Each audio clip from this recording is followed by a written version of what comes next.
but for the most part, he typically puts out a pretty good piece of work. Yeah, Something I you could mean, just at least listen I'm to. just referring to lately, you know what I'm saying? And I guess it kind of depends on how you feel, how you feel personally about people and ghostwriters, because Snoop ain't writing this shit. You don't think he writes anything anymore? I know he don't write any, well, Oh. at least not much of it. Well, I don't really have a problem with it necessarily. Like everybody else, like a hardcore rap fans, or you're not a rapper if you don't write your stuff. I feel like it's time and place with everything, and I feel like also he's earned enough. Like he proves he can rap. If he Ab- wanted to, he could write his own stuff. Absolutely, that's where I'm at with it. Like I'm like, yo, I respect it 100% because I'm like, yo, he put in the work and he is who he is off of writing. So I mean, where he's at in life now, like I don't expect him to write 18 tracks. Yeah, yeah. So I think I definitely would have a writing team, or somebody I would fuck with, whatever. But I don't know. Tay, what you feel about the new album? Fuck with it, bro. Instant classic, man. Instant classic, huh? Instant classic, bro. It's Damn, just that's a it's lot. just what it That's did, a lot. just what it does for the culture, man. For the what I'm saying, for the home team, bro. Yeah, you For the talking about the West. timing, him buying Death Row back, all that kind of, Yeah, it all kind that, of just syncs up. everything tied in with the album, man. Yeah, The press release, the rollout, everything, bro. Him owning Death Row and then drop everything. Like he did that shit like it's just instant classic, bro. Like you can't I mean, like it ain't really much to really say that goes against the album. Like it was a great album. Like, you know what I mean? It reminded me of it took me back. It took me back and kept me in the loop at the same time. And I liked how he fused those two like kind of cultures together. I like how he did that. Those it's like it's like we get doggy style and right now at the same time with this album, and I like that shit, bro, because I want to feel nostalgic. I want to feel how I felt when he dropped Doggy Style, but I don't want to feel like I'm in the 90s. You know what I mean? And right. he did that. He did that well. I like how he put it together. Well, that's timing, and I think also what he did that I think people need to start trying to bring back is like it was a rollout. Like at the Yeah, end, you know what I'm saying? Like at the end of the day, we don't see too many rollouts now because you can just put your music straight out. But I exactly, mean, bro. buying Death Row and then the album title is a reference to that, like back on Death Row. You know what I'm saying? Like everything was a rollout, and it works. Yeah, it was a good rollout too, because like Tay said, it has a lot of gravity to it. It's not just a name. Like he actually got Death Row back and then dropped a Man, nice little situation. this is a part of people's life, bro. People's childhoods, bro. Like it's people, it's people that's like I'm 29, bro. It's people that's 40, 45, 50, bro. This shit really hitting them, like hitting home for them, bro. Like you know what I'm saying? I was born in 92, bro. Snoop was already booming before 92. You feel me? And I was growing up while he was doing his shit.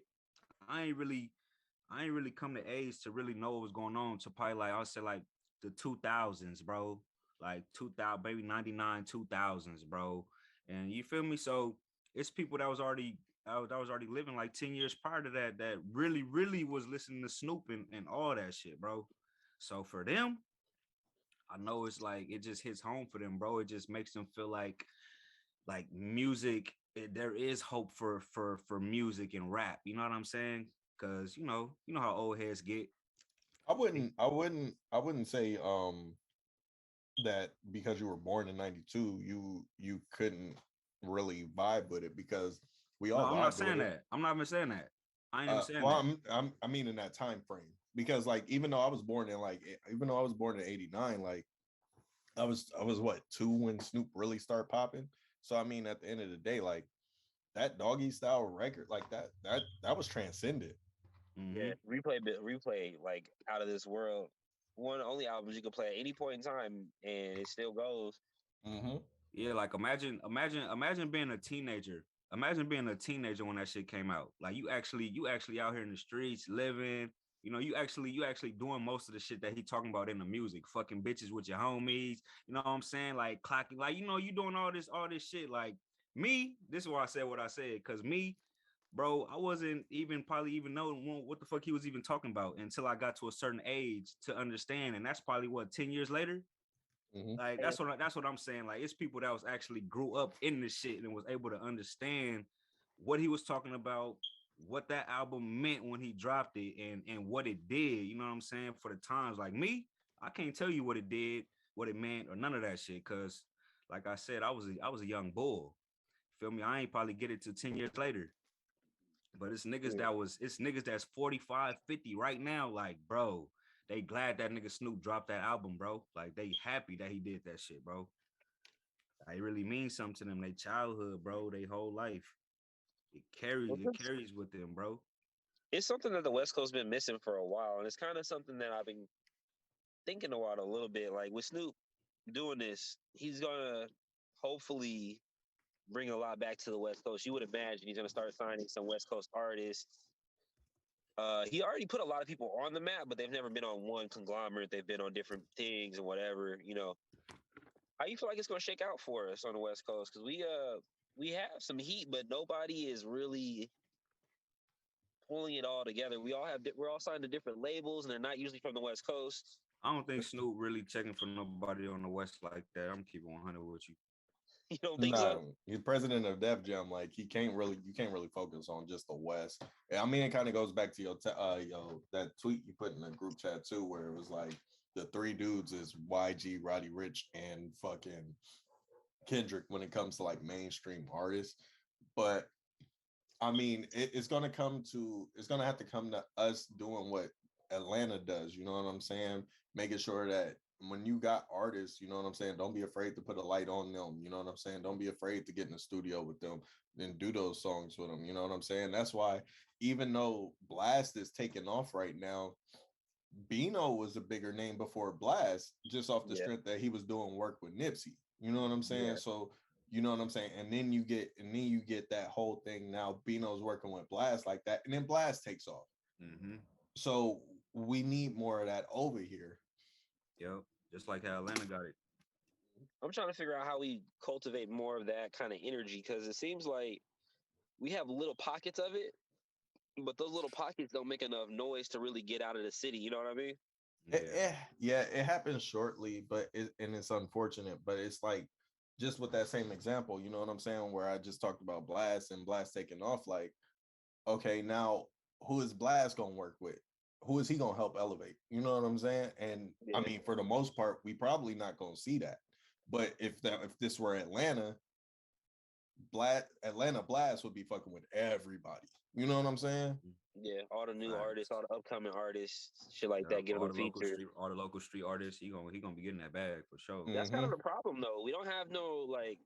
We'll get a couple people that'll pop. Like Tyga's a goofball, but use him for example. Tyga, he has a lot of pull. He has, every time he drops, it's a hit. So he could pull up somebody, say I don't know, Savvy the Third or something like that or whatever.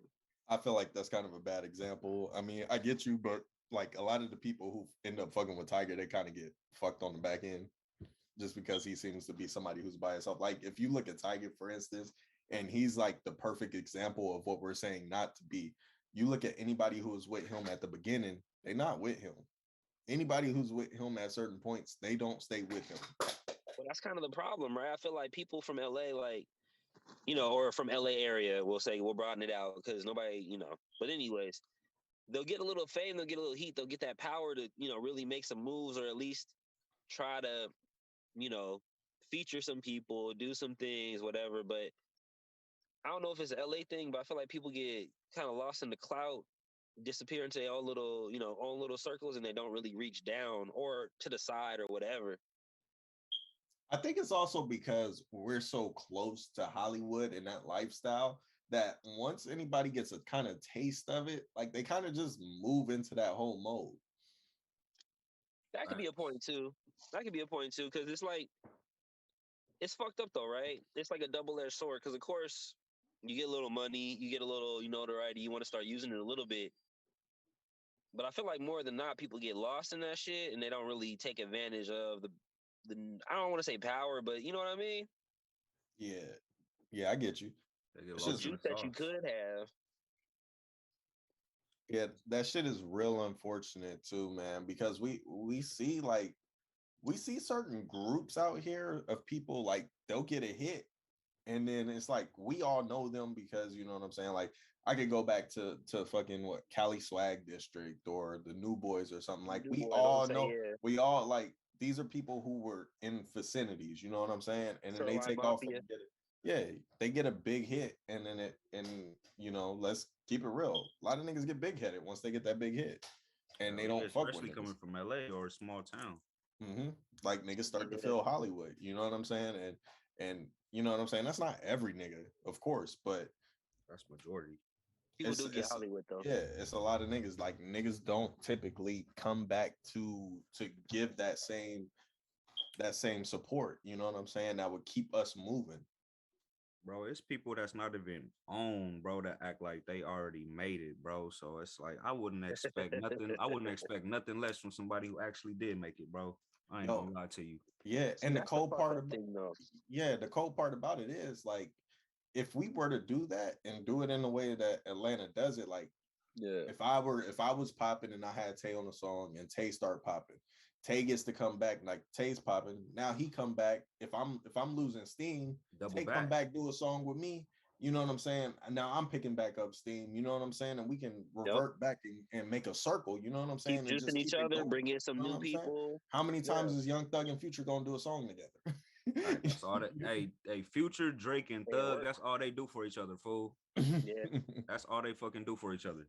Yeah. But see, that's funny though, because like at least for them it works out for everybody, right? I feel like in LA people do that a little bit, like YG for instance, he gives I wouldn't say gives people shots, but he'll have people on his shit here and there, but then he don't really keep fucking with them, keep making certain hits unless you're, He only keep making shit with Drake.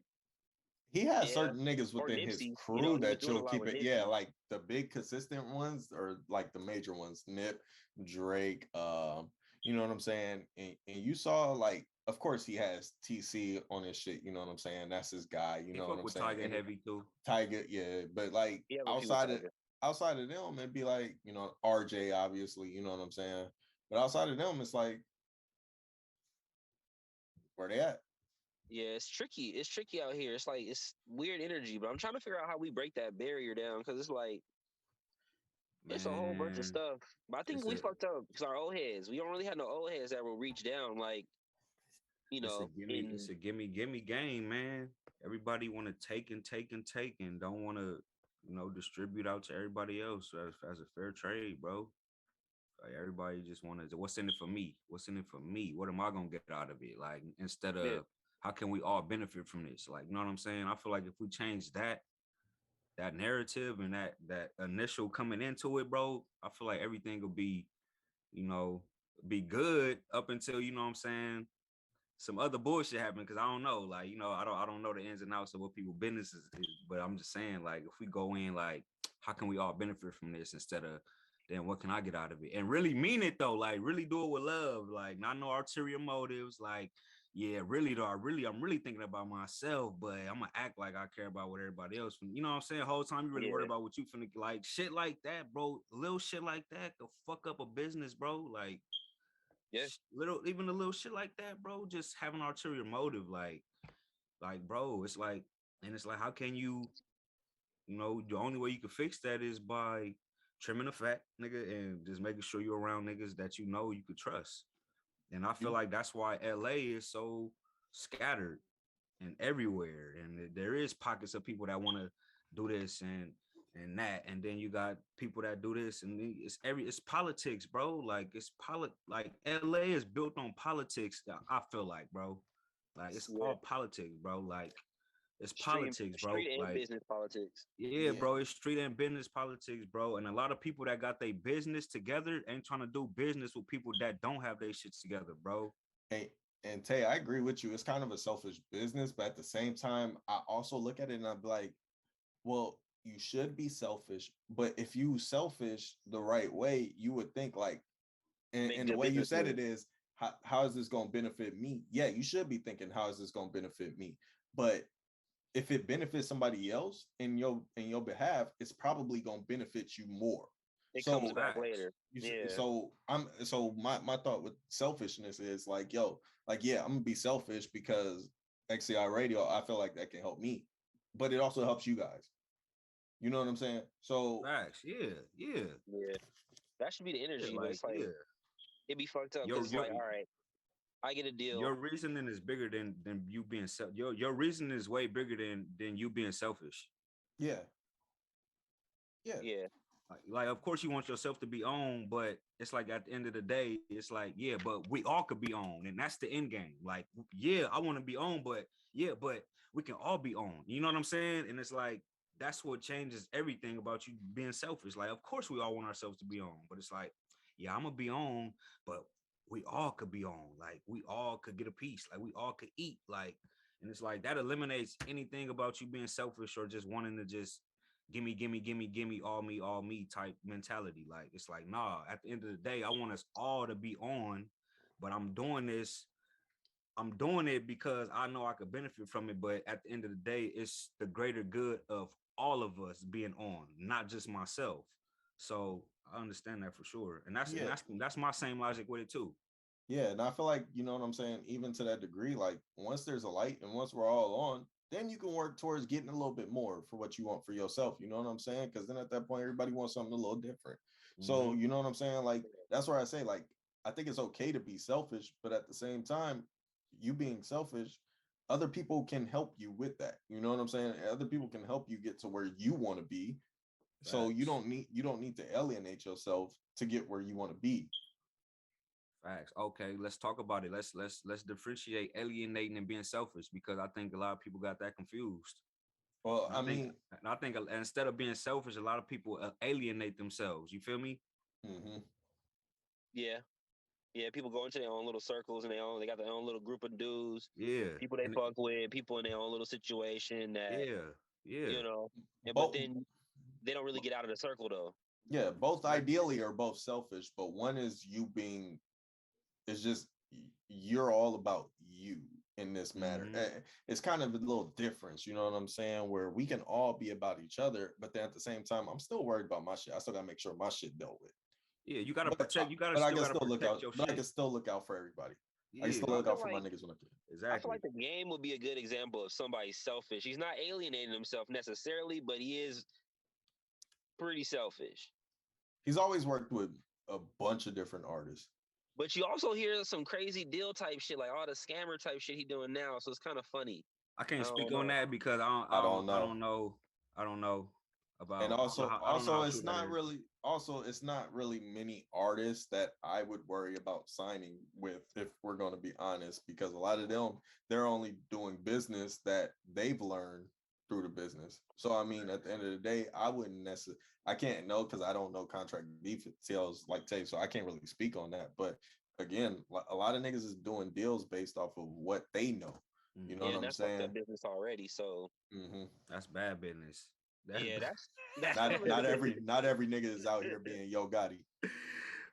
Real, what you only good example of somebody really like. You have examples of people that put people on, like we said Snoop earlier, but it's not under one conglomerate. It's not. You could come back to me for some shit because we've had people that look like that, like Maybach looked like that for a little bit. TDE kind of looked like that for a little bit, but it seems like it kind of fizzles out. Bad Boy notoriously fizzles out. You know what I mean? They fucked all they rap. I can't name too many artists Diddy that still holding royalties. Man, that nigga Diddy, boy. Diddy is a selfish nigga. That's a selfish dude right there. Hey, that's alienation. Yeah, facts. He played Big Both actually. I feel like because he's selfish. Like, I'm gonna keep your contracts for perpetuity. You know what? I think that's how I would define the difference between the two. One is what can you do for me, and the other one is what can we do for each other. Facts. Yeah, we have more of the first one and we need more of the second one. Yeah. We got to come together with all these superpowers that we got, man, and make this shit happen. Because, you know, bro, ain't nobody ever became successful on their own, bro. And any successful person to tell you that. Yeah, I pretty much feel like it's all a team sport for real, but not everybody really want to be a part of the team. Not everybody understands team fucking dynamics. You You know, know not what it is, everybody can bro? It's shine. because all these motherfuckers out here with these fake cheat codes on how to do it on your own and all that bullshit. That's what's fucking up the game, man. Ain't no cheat code to this shit, bro. Ain't no quick, easy 1, 2, 3 step. Pay your $90 and I'm finna give you the book of life. Like, nah, bro. Like, It's a lot of nah, those fucking bro. fiends out here though. Especially as soon as you put that you an artist on Instagram. Oh, I seen your Instagram. You want to pay Feel me? X amount of dollars to boo boo Feel boo? me? It's like, It's like we set up to get fucked, bro. yeah, Like it's we an ugly set up to system. get fucked, bro, and they turning social media into these old school record labels, bro. By the way, as soon as you say you're an artist or creator, bro, they got all these motherfucking bullshit Got pages bots. hitting you up. Like, bro, Yeah. come on, bro. Hella bots. And then also they got to kind of get a little scam where, okay, you gonna use my platform, pay me a little bit to promote for you. I'll let you get out to more people. You know, Feel me? I'll let 1,000 more people see you or something if you pay me. It's kind of like, Bullshit, so bullshit. you just let me know like, wait, that you're restricting my view right now. So it's kind of, it's like you said, it's all Motherfuckers, bullshit. motherfucker be shadow banned and all that shit, bro. You could have 1,000 followers, bro. You probably only seeing about 20 people post on your feed every day, bro. Like, where the fuck the other 900 people at? Like, you feel me? Yeah, Like, you really got to look for it. Like, if it's not somebody bro, you really fuck or they want you to fuck with, for instance, you got to look for their shit. bro, Algorithms is a they motherfucker. really put you in the front, like who they want, who you should fuck with, like they really got this thing, like, nah, fuck with this right here. This what you should be clicking on. Like they really got that that shadow ban bullshit. That shit real, bro. Well, Well, it's the I watched that. algorithms. They put things in front of you to make you That shit weak. emotional. That shit weak, bro. I know y'all saw that DVD on that shit, right? Fuck, what's it called? Smart. It wasn't nothing I already known, but that was what the lady was suing for like a few months back or whatever when she got fired or whatever because she was gonna put it out. But it's like we already knew this. Like you guys put the information in front of people that's gonna rile them up, that's gonna keep them on the social media. So exactly, you know what I'm saying. So if I can, if I know you like to slide and just swipe through because you see a bunch of asses, I'm gonna feed a bunch of asses to your shit. Facts. Just to keep you on the site. Yeah, it's like Tay already said. It's kind of like the modern day news. Like they use that whole shit as like a good little cloud to get some really good shit off that you don't even really notice. So like, oh, they'll distract you, like you said, with the asses, but then there's an ad in there for some other shit, and you're like, this is something else. Or, you know, we'll be talking about something, and like, oh, here's this, you know, mysterious ad for this thing that I just happened to be talking about by my phone. Oh no, they got the microphones on, bro. Big Brother is watching. You gotta read your fine print. It's Big Brother is listening. Nigga, ain't nobody reading the terms and conditions. A lot of people, first of all, don't even slide past that reference because a lot of people won't even understand Big Brother reference. Facts. Oh, that 19 what is it, 1882 or something like that, 1982. Yeah, that we had to read them. I mean, that is what it is. If you don't understand that, you just dumb. But you know what I'm saying? Terms and conditions, nigga, I can't tell you I've ever read one of those when I downloaded an app.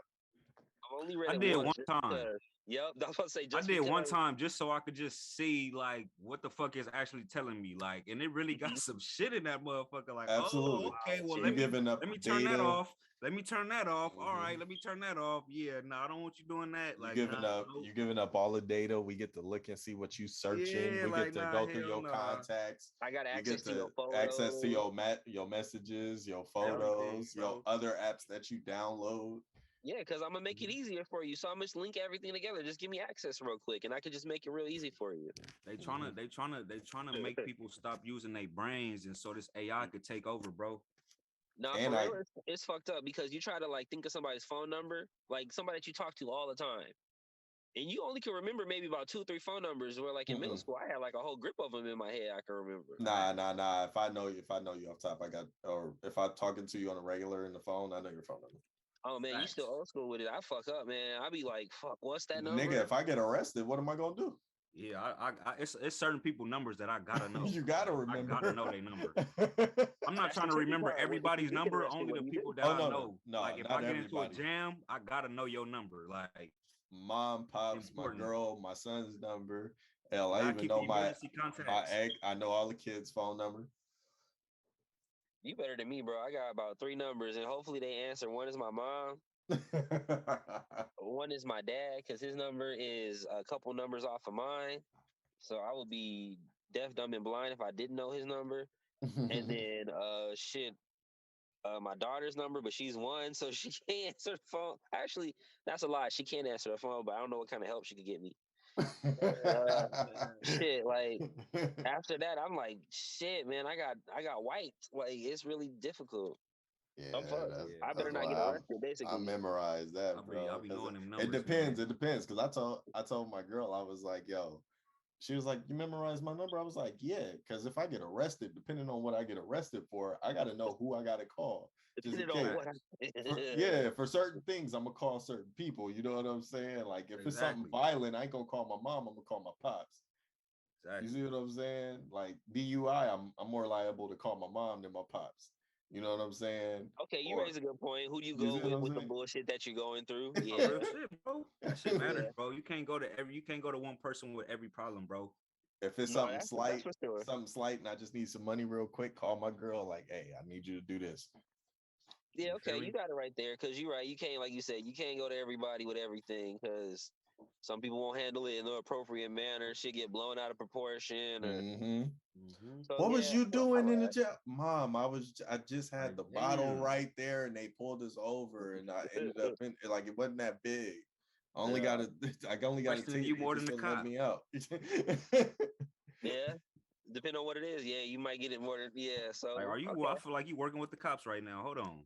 Facts. hey, but this is That's this is tips a for y'all funny asses. this is a funny but real conversation, right? That's some Because real game. No, that's real game though, for real. nah, Mhm. peep game though, because 3 black men, we talking about it, and this is a real concern of ours. Like we could really, it's really a thing. Like we're joking about it, but we really could be arrested at any point. So there's shit that you got to remember just in case. Yep. Oh, you gotta It's a always be fucked up prepared. thing. It's a fucked up thing, but it's a real thing. You gotta be prepared, man. You gotta be prepared. You can't only be prepared for when you be able to go on the beach and lay out whenever you want to. You gotta be prepared for when them boys try to jam your ass up for some shit you ain't do. It's That's always why an opportunity. that's why I be telling my son, because he just got his cell phone and he don't know any phone numbers. And I'm like, nah, you need to memorize at the bare minimum my number and your mom's number. And my number for sure, because your mom probably not gonna pick up. She barely pick up her phone. But my number for sure. Because if something Facts. happens, then we know. And she's like, well, I have my phone. I just go into contacts. And I'm like, what if somebody got your phone? What you gonna do? You gotta That's the tricky part, keep it. You right? gotta keep Yeah. it in the temple. Keep it Yeah. all stored up here. When y'all was a kid, did y'all have one of them books that you wrote numbers down in? Hell no. Really? I didn't have a phone book, bro. No, I Bro, mean, I had a notebook, like a little black nah, book that I just wrote we everybody would numbers get down. them. We would get them, but I mean, at that point, like, I mean, we're not like super old to the point where we didn't have caller ID. So I mean, all you have to do was scroll through. See, I had Facts. caller ID, but that's like if you had access to the phone, right? Because we are old enough to know when you had to share a phone with other motherfuckers, you didn't just have your own phone. Mhm. So you had That shit your used to be, mom hey, that talking shit to used your to be the auntie, weakest shit, bro. bruh. When you trying to just get on the internet or whatever to do your fucking homework, your mom is talking to your auntie, your dad is talking to his homeboy about the football game or some shit, and you can't even get on the internet. Like that was the weakest shit ever. At mom's house, I never had dial up, so I didn't have to worry about that. Bro, we had dial up for the longest. I don't know if you remember when you could get those fucking CDs that'll give you the free The AOL would get internet. you like 4 hours. Yeah. Bruh, I had a fat stack of AOL. those every week, dog. I didn't even pay for internet for a long time. That's that I don't know if dollar that's was technically crazy. scamming or not, but statute of limitations, Nah, I think, is up man. on that. Well, think about me was mom's worked for the post office since I was like 1, 2. So she steady did them fucking 6 to 7, 6 to 8 shifts. So a lot of the time I'm at home by myself. So I Okay. start getting so the phone wasn't really the issue, like being on the phone, because when moms come home, I get off. The issue was because we at home with the internet, we was in them fucking chats, you know what I'm saying? Yeah. So you get numbers and shit, And she be mad. She got mad when she got that phone bill. Who the fuck you been Talking to calling from New Florida? York? Yeah. Yeah, I think we all had that fucking conversation with our parents. Like, yo, you can't be fucking up my phone bill like that. I almost got a whooping a couple times. Like after it was already whooping age. Like I was at like you get punched age, and yeah, man. My cousin used to be on them hotlines. I can't remember what they was called.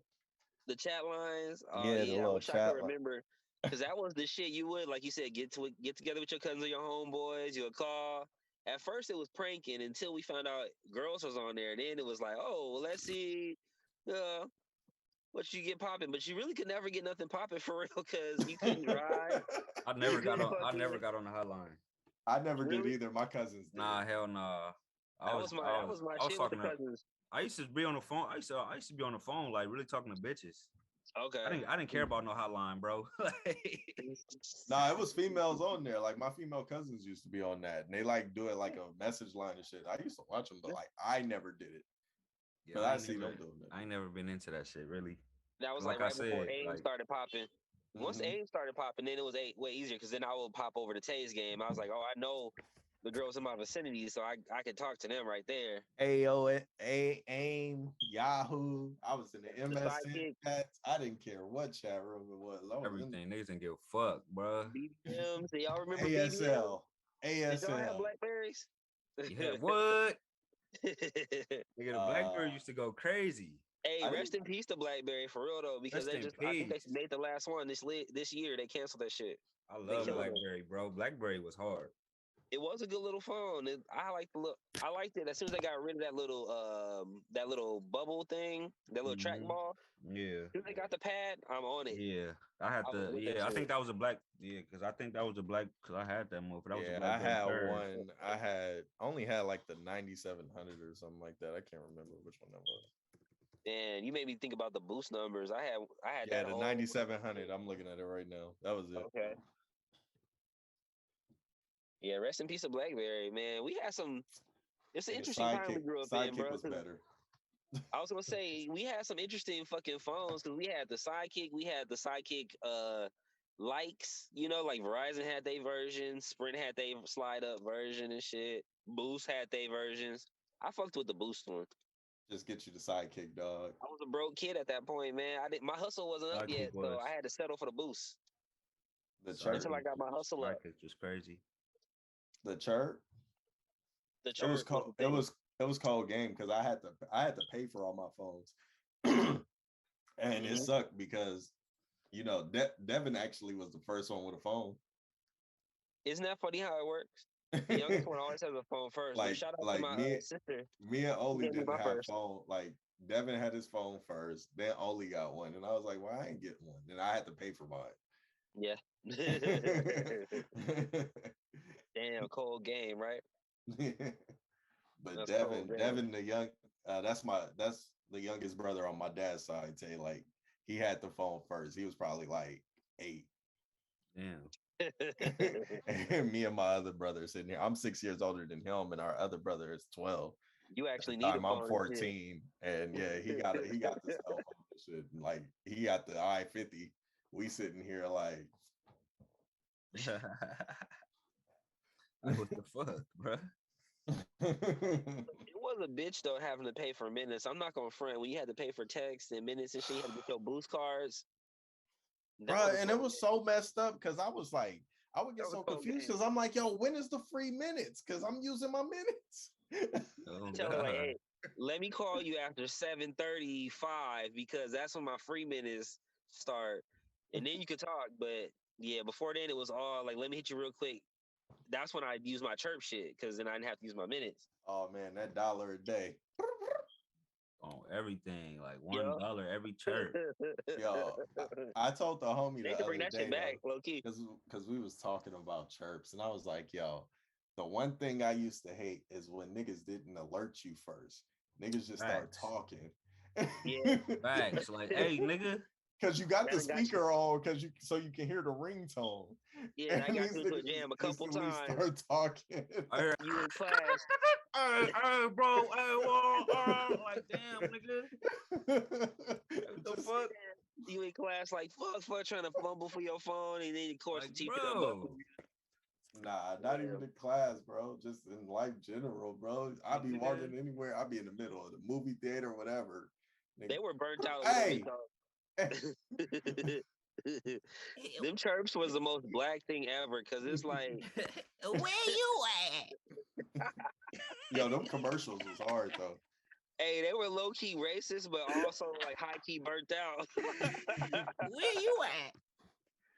It's like it was pandering to the highest level. It's like fuck, but then they had us actually saying that bullshit too. Hey, I used to love them commercials though. It's like the '90s commercial. Game, Ludacris. Who was the other rapper? It was all niggas. It was all hip hop artists, bro. It was all rappers. Yeah, all niggas, bro. The Game had his version. But they fell off so hard. I don't know if y'all noticed. Like anytime for like a good stretch of time, if you watched the movie, you would only see them like using chirps as they phones in the movie. Facts. Stretch from like 2003 to it'd be like a 2014 movie. They done pulled out an i730 to talk on. Yeah, they just prop phones now.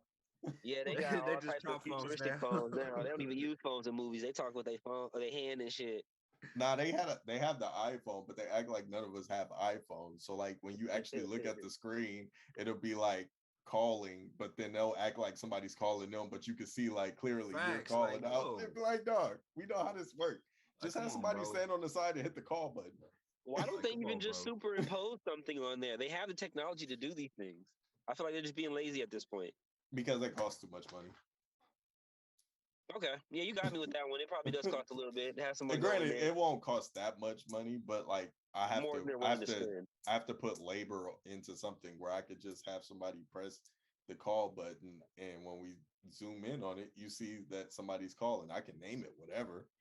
Yeah, because people do call, like they will zoom in now on stuff. They'll freeze frame that shit and be like, yo, that really, why was that Starbucks cup in there? And it's supposed to be in the medieval times or something. Or you be seeing, like I saw it a couple times on Power, like they put their phone up and then all of a sudden you see the home screen when they like kind of what the fuck? You ain't even on the phone. Hey, motherfucker, you ain't even talking to nobody. Right. Make this shit believable, bitch. Don't fucking insult my intelligence. That kind of, it's funny that you slid into that because I like shows with bad acting. That should be funny sometimes. It's a little comedic. Yeah, bad acting and bad editing. Like that shit I sent you guys in the group chat with that horse sliding under that truck. Oh, hey, that shit had me dying. Hey, tell me why I tried to go find that movie after, bro. I was like, I gotta watch this motherfucker, bro. Like, I'm like, I gotta see the whole thing now, bro. Like, what the fuck? Indian movies, man. Indian movies. Oh, I had a long conversation about it after, too. I sent her the same shit. She said Mexican movies are the same way. Yeah, bro. I'm like, yeah, I gotta watch this whole movie now, bro. This nigga slid under the truck with a horse, bro. Oh, yeah. I know which one you're talking about now. Yeah, he did that power slide. And then the other truck, don't forget the truck jumping over, too. Like, there was a whole bunch of outrageous shit. And there was a lot of shit going on. But I love India. It's like the other one I seen where dude was in the middle of the road shooting at this dude coming at him with a motorcycle, and the dude is on the motorcycle coming towards him and he's getting shot. So he like slows the motorcycle down, puts the kickstand out, hops off the bike, goes, and then starts falling. And I'm like, yo. I love that type of shit. That shit is crazy. Yo, my nigga. Yeah, bad acting is great. Like I feel like there is an award for it. I think it's called the Razzies, but that shit is underrated. I feel like I like bad acting sometimes. Like, you don't always have to be super serious and super polished. Sometimes that shit is funny. It depends on the movie. Like that Indian movie, I wouldn't be mad at seeing a horse go under the truck like that. Like, you know what I'm saying? But like on Power, I'm gonna be mad if this nigga Ghost try to go into a fucking truck with a horse, bro. Like, you know what I'm saying? Like come on, bro. Like, right. I'm gonna be mad as fuck. Like, bro, I ain't watching this shit, bro. That'd be some bullshit. That'd be super bullshit. I'm not watching this shit, bro.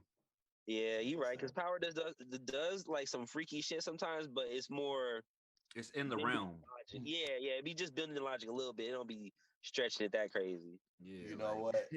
Yeah, that's why, like, because we talk about bad actors. Like, I hate John Cena, and I started watching Peacemaker, And What I'm made you surprised. I'm surprised at catching how good it strays? actually is. But I think it's Because the because they movie make is him good or so what? stupid. Huh? So what don't you like about John Cena, and what do you like about the movie? One, I never liked the nigga when he started wrestling. Okay, I I can't take that from never you. did. I never liked the nigga when he first started wrestling. But as an actor, like I just don't see. I don't see the range. I don't see anything. Right. So I Okay, saw him in the okay. Suicide Squad movie, and I was like, oh, this nigga's whatever. You know what I'm saying? So I didn't even watch Peacemaker when it first came out because I be on all the comic book shit. So Yeah. I'm like, I ain't even about to watch this shit, dog. And then like I saw some shit online. It was like they gave it like an 8 out of 10 or some shit. And I was like, all right, let me watch the first episode. And Hmm. dog, I think they did justice because they made him so stupid. It's great. Yeah. So he doesn't really have to act that good. Yeah, No, yeah. Okay, so they left him in his lane. They didn't make him do anything extra. yeah, like he's just acting like a dumbass. Oh You yeah. could spoil it a little bit. What's it about? Have you guys seen the new school Suicide Squad? Mm-mm. No. So Peacemaker is this he's a vigilante in a sense. Like he's supposed to be a villain, but he sees himself as a hero. He ended up in jail because he was murdering people who was doing bad things. You know what I'm saying? Okay. So Okay. that's how he ended up on the Suicide Squad. And then in the movie, he ends up being killed by Idris Elba's character, or you think he does. He gets shot in the head, but he comes back to life. So or not come back to life, but he's still alive, I guess. And then so he has this whole series, and it's about the butterflies basically taking over humans. And so basically he's just this idiotic patriotic superhero.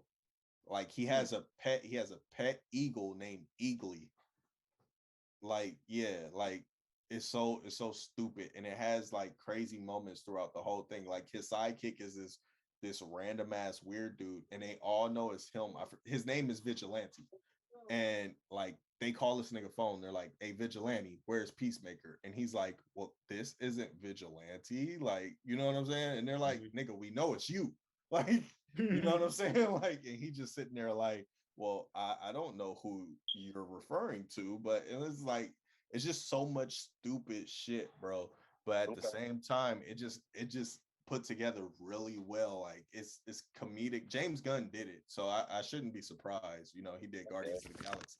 Right, which is a pretty decent movie, although I hate the Yeah, main character. I don't yeah. like him for some reason.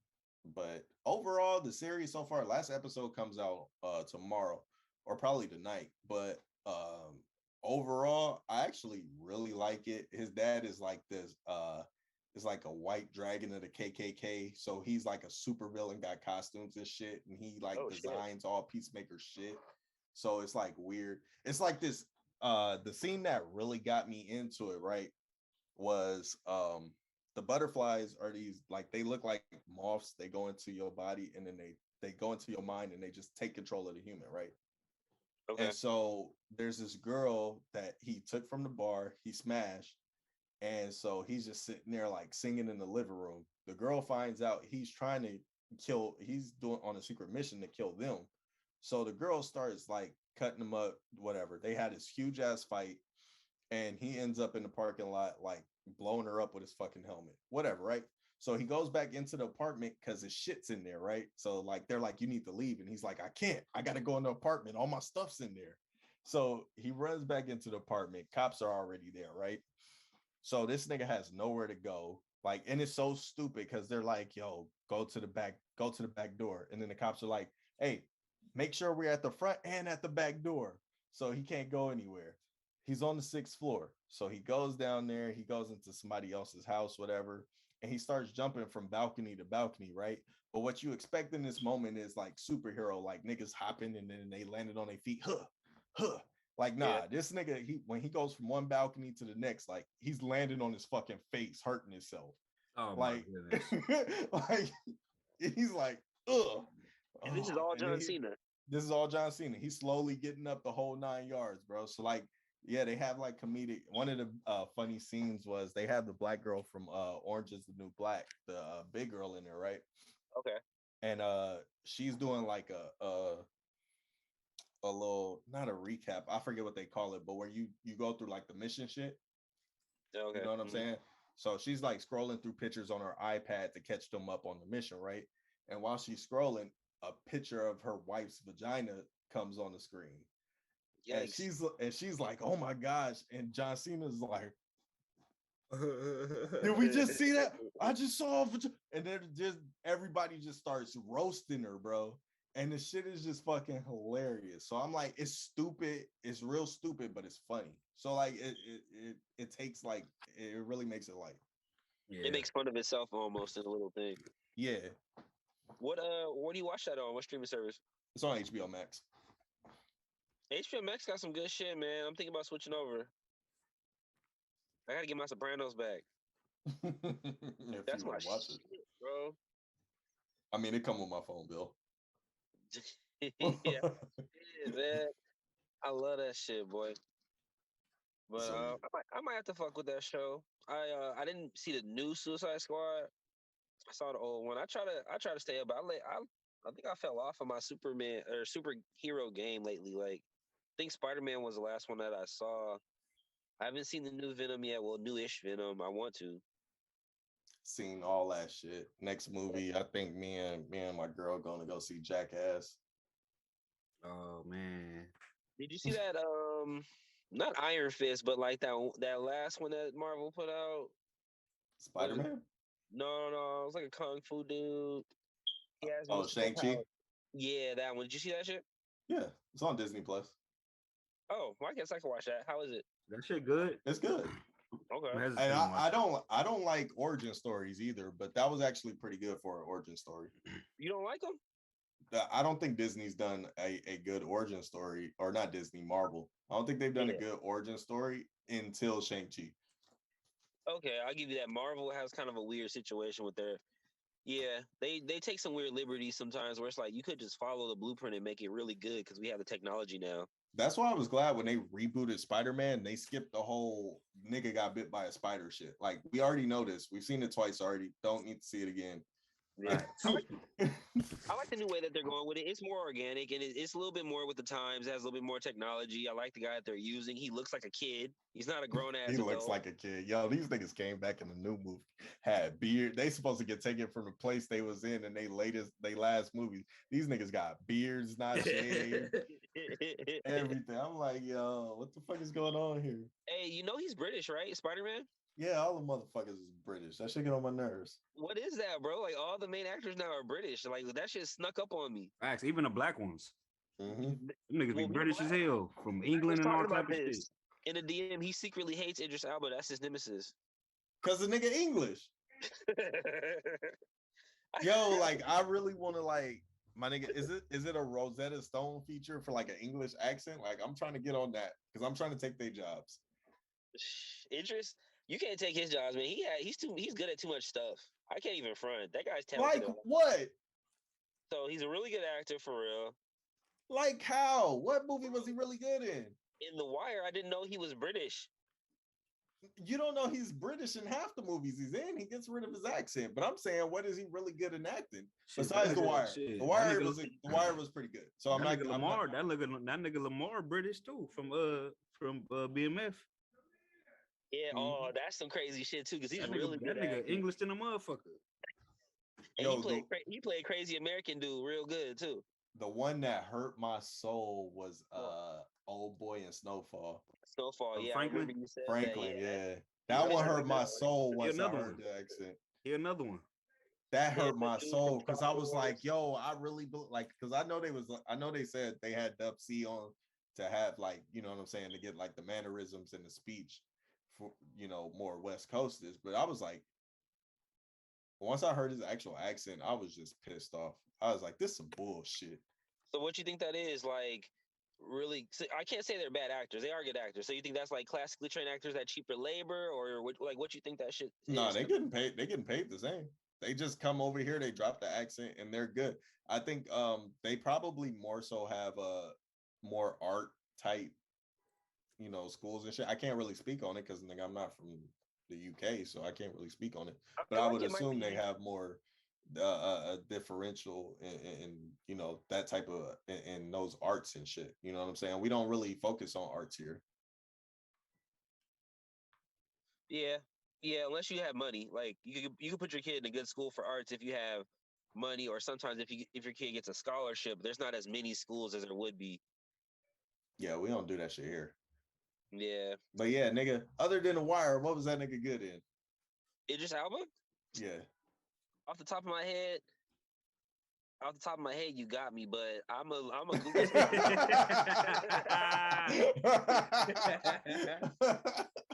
I'm about to Google search some shit on your ass while we talk about some shit. I respect the honesty.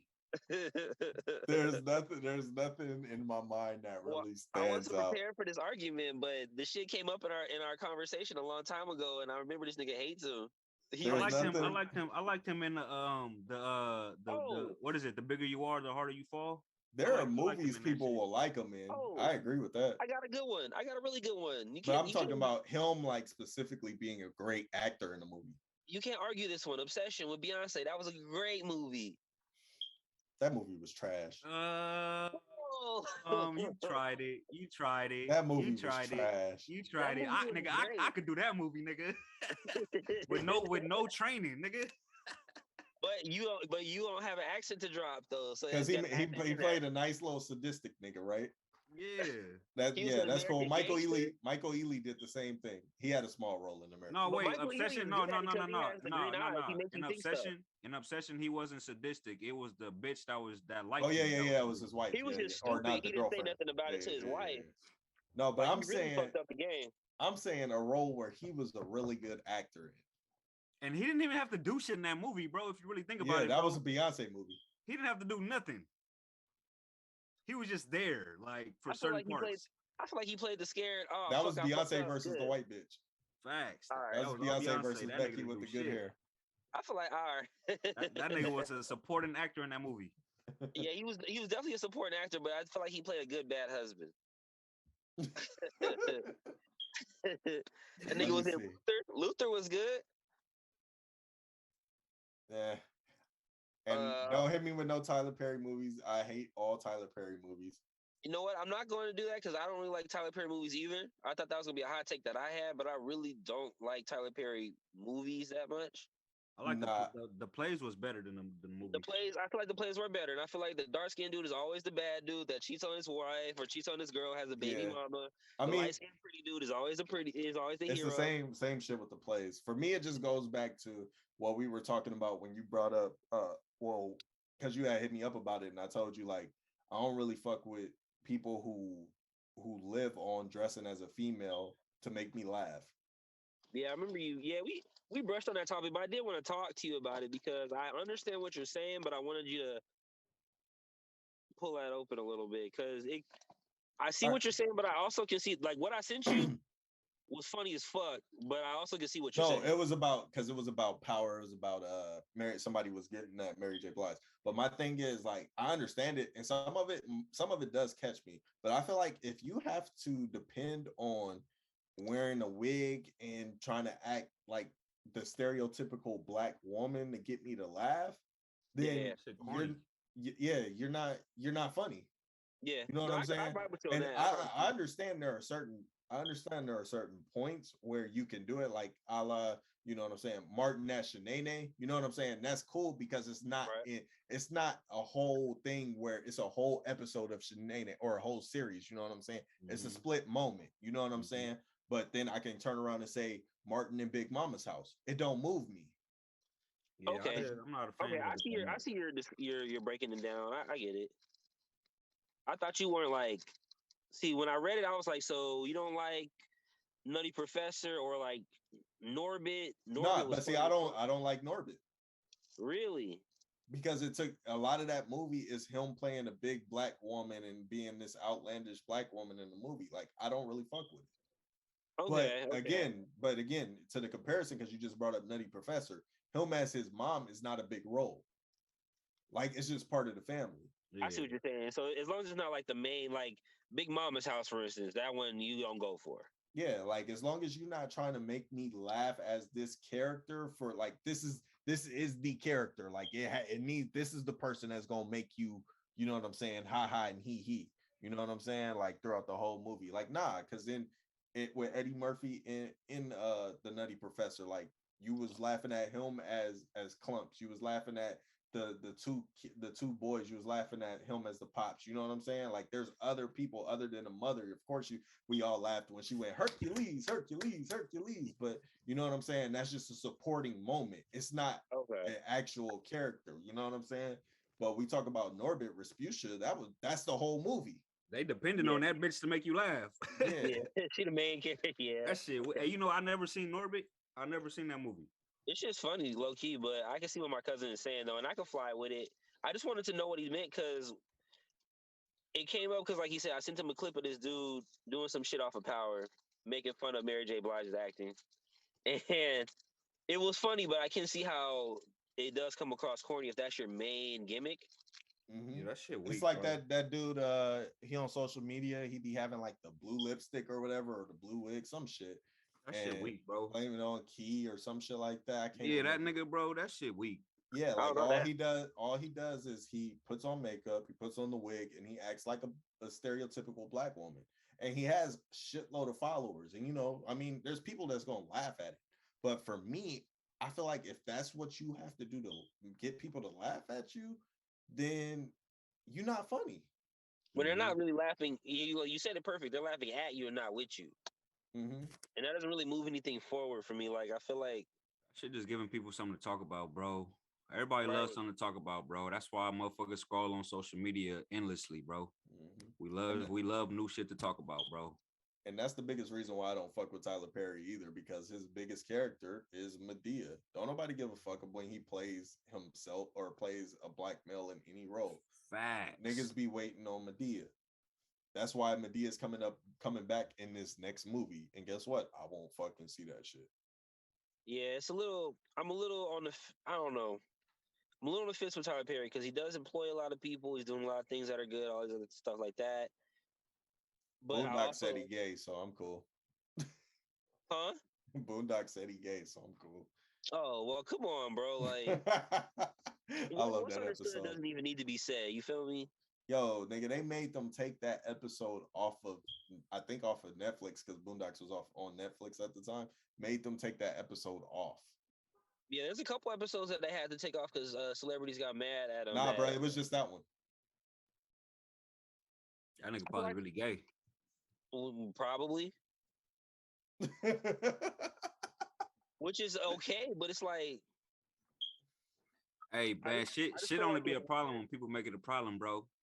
Basically, I just feel like the dress thing is weird because it's like not as funny to me as it really should be, I guess. I love people who are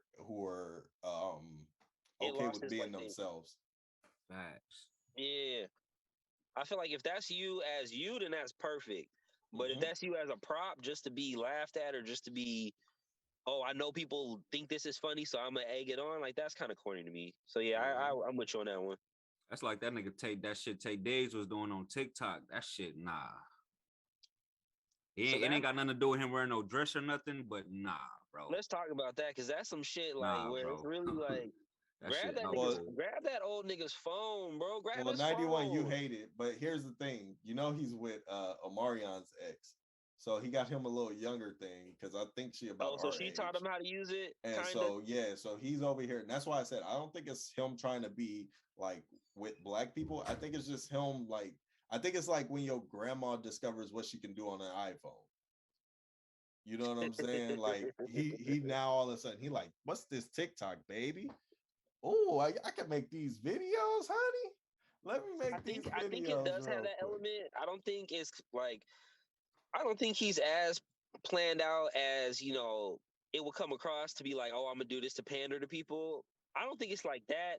I just think it's corny as fuck. Like it was funny the first time I saw it because I was like, oh, that was a funny slip up. But then as I kept seeing videos, I'm like, is this nigga doing this on purpose now or what? Like, come on. He's definitely doing it on purpose now. But I don't think it's like I said, I don't think it's to pander to anyone in general. I think it's just him trying. I think he's just trying to get in the social media world now with April. Bro, you don't have to try that hard. You're a fucking well-known actor. Like, It's new I don't times, know. bro. Yes, he do Well, gotta do that. Well, he don't have to do that. Since I was gonna say since when? Yeah, like he don't have to do that. What he doing? But yeah, I He gotta do understand why he something. feel like he People gotta love do that something. dude. It's different times, bro. What's the last acting role he had that people love? Acting role in a movie, I don't know, but All American, apparently he's killing it. I haven't seen the show yet though, so I can't really speak. I ain't seen Okay. nah, I ain't gonna lie. Seen They dropped the ball on season shit. I ain't gonna lie. After season 1, they dropped the ball to me because that shit got too emotional, bro. It got less about football and more about teenage emotions and all this other bullshit. I'm like, bro, this shit weak now, bro. Okay. Well, see, you can talk to it more than I can because I haven't seen it, but I've just heard good reviews. But Season one is phenomenal. But after that, that's when shit just starts getting like too much. It falls into that Degrassi realm low key a little bit. Like, yeah, like I don't like all that shit, bro. Like that shit, yeah, nah. So I guess you guys kind of got me because since the 90s, like he's in one of my all-time favorite movies, The Wood, but that was in 99. Yeah, that was a long ass fucking time ago. After I'm looking at his. Y'all didn't like The Best Man? No, I'm looking at his film. I was just about to bring that up because I'm looking at his filmography. Like the Best Man Holiday. Best Man Holiday was his last one that I can remember, 13. Like 13. Yeah. Baggage Claim. I remember that movie, but it wasn't good. He has a couple after that, but I haven't seen them. Like he was in My Little Pony. Yo, my daughter loves that fucking movie, bro. That's her shit. TV. He was on the Muppets. He was in Chicago. That's a Disney show. So, but All American is his most recent All like big thing. People love that show for some reason. I haven't. Well, you know that shit. I'm telling you, it's drama filled bullshit, bro. Okay. That's why people love that shit, bro. It panders to their emotions. I don't all that emotional drama and shit. Motherfucking teen people on drugs and thinking about suicide and all that stupid little shit. Like, bro, nah, bro. This ain't what we came to the show for, bro. And to bring it full circle on the TikTok shit and all of that, April Jones is 35, Tay Diggs is 51. So yeah, it's pretty much, hey baby, what you doing over there on that phone? April Jones is like the new Yoko Ono, bro. She broke up B2K.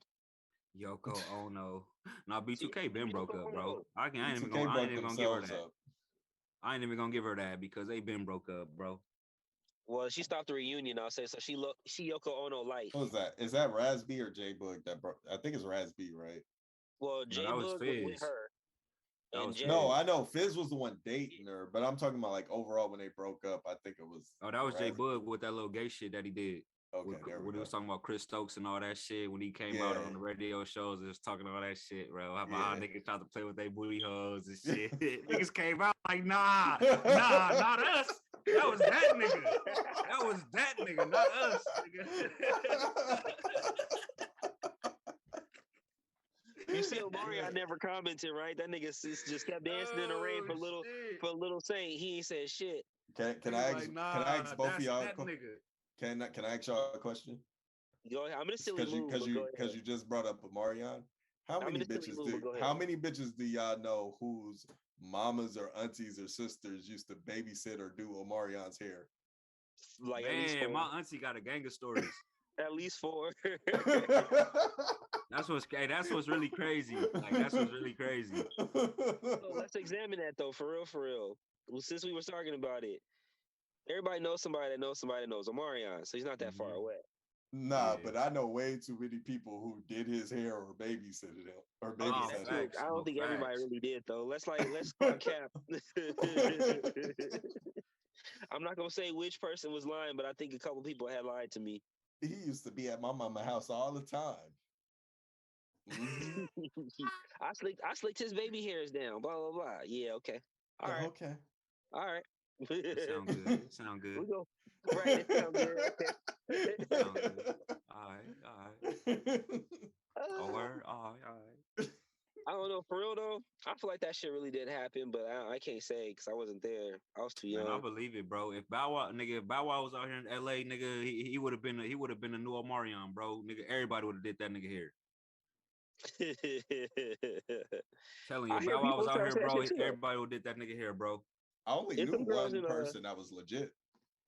where is Bow Wow from? Cleveland or some shit? He's Yeah, he from from Cleveland, Ohio. but he moved. Like, no, not Cleveland. Yeah, he's from like Ohio. I don't know if he's Cleveland, but then he like went back and forth to Atlanta. So it's a whole bunch of girls He from Cleveland and claimed Atlanta Atlanta talking though. about it. He really Yeah, claimed he claimed. Atlanta. Well, why would you claim Cleveland for real though? I would claim Atlanta too. Well, Shit. he does claim Ohio, but I think Yeah, he definitely he'll tell you he's from Ohio, but he say he raised in Atlanta though. okay, correction. He did Ohio, then he came here, then he went back, and then it was back and forth to Atlanta. Yeah. Because we forget he was with Snoop first. So he might be the biggest biggest artist out of Ohio. Yeah. Well, depends on the genre. Yeah, because there's a lot of rock people, I'm sure, that are out of like Ohio in that area that are People crazy. love MGK. MGK People is do love that MGK. guy. But do you think he's big? I don't know if Bow Wow. I don't think he's bigger than Bow Wow. I think like Bow Wow has bigger hits numbers wise, and I would say sold more than MGK. Okay, see, here's the thing though, right? Because that's true. But Bow Wow did it in the era where you had to sell albums. And as a result, you was doing singles. You don't think if it was retrograded back, he was just a kid now in the streaming era, you don't think he would do the same kind of like Justin Bieber-esque type shit? I think he would. I don't think he would today. I don't think like kids really focus on like the music he was making. If you notice, like anything that kids gravitate to nowadays, it's a dance. Like it has to be a dance. Yeah. Yeah, it's a dance or it's dangerous. It's not fun kid shit. Like he definitely would have been famous on TikTok with Bounce With Me. I think Bounce With Me would have. I think Bounce With Me still would have been a good song, but I'm just saying, like, I don't like for me and seeing all the kids come up, like you gotta first let me hop off the motherfucking board. Like, nigga, you gotta have all that shit, like for these kids, because nowadays these kids gotta have instructions. Dependent, yeah, like the difference between us and them, like we weren't listening to Bow Wow, Romeo, Sammy for any of their bars or no shit like that. Like that was just the songs and shit at the time. Facts. And they were our age, so we could relate to that shit. Yeah. Facts. See, kids nowadays, they want somebody to tell them what to do. I ain't want nobody to tell me what to do in no music. Now watch me whip. I don't need instructions when I'm listening to when I was little. I didn't need no instructions, and when I was listening to music, like I don't need you to tell me how to whip or nay. I wasn't even trying to dance. I didn't even like dancing as a kid, so I definitely wasn't finna be into that shit. No, you didn't like dance as a kid, so I wasn't a dancer because I was that kid that motherfuckers like go dance. I don't like that shit. Like so, it just turned me off from just being an entertaining person because people would always try to me to go entertain people. Like, go dance, go. Like, no, I don't want to. Like, you feel me? Like, I don't want to, bro. I don't want to go dance for everybody. Growing up, that's kind of like when we were interviewing homegirl when she was talking about when her mom found out she could sing. Yeah, I had to bring that up. She making her sing in front of everybody. She had some stories like that, bro. That always happened. My cousin, like, cause that's what I was telling her. Like, my cousin, bro, every time she came, go, like. Go to church. Oh, go up there and go sing that. You know what I'm saying? Like, I used to be like, damn, Nikki, I'm glad I'm just a rapper. Like, I ain't gonna lie. I wish I could blow. Oh, I wish I could sing for sure. Yeah. I wish I had them vocal pipes, boy. I'll be singing for no fucking reason, bro. Like I'll be singing literally for no fucking reason. Like nigga, I'll really be calling niggas like, yo, what's good, my boy? I'll be singing for no apparent reason, bro. Like, what's poppin' for the day?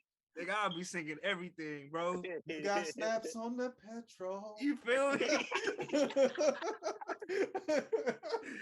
Bruh, I'll be singing everything, bro. Nah, niggas would hate me if I could sing for real, though. Like, yeah, you're right. I'm singing everything, bro. What? I'm singing everything, dude. Yeah, I'll be in the cooler at work on my Ray J. If I had one. What? You got motherfuckers in the store stopping like, who the fuck? And now he did that in the cooler. You were on TikTok, you would blow up, bro. Like on everything, you'll really blow up. Hey, so anybody out there that need an idea to blow up, there you go. If you work at a job that got a cooler, If Just you can start sing. singing in that Just start motherfucker and singing in record that yourself.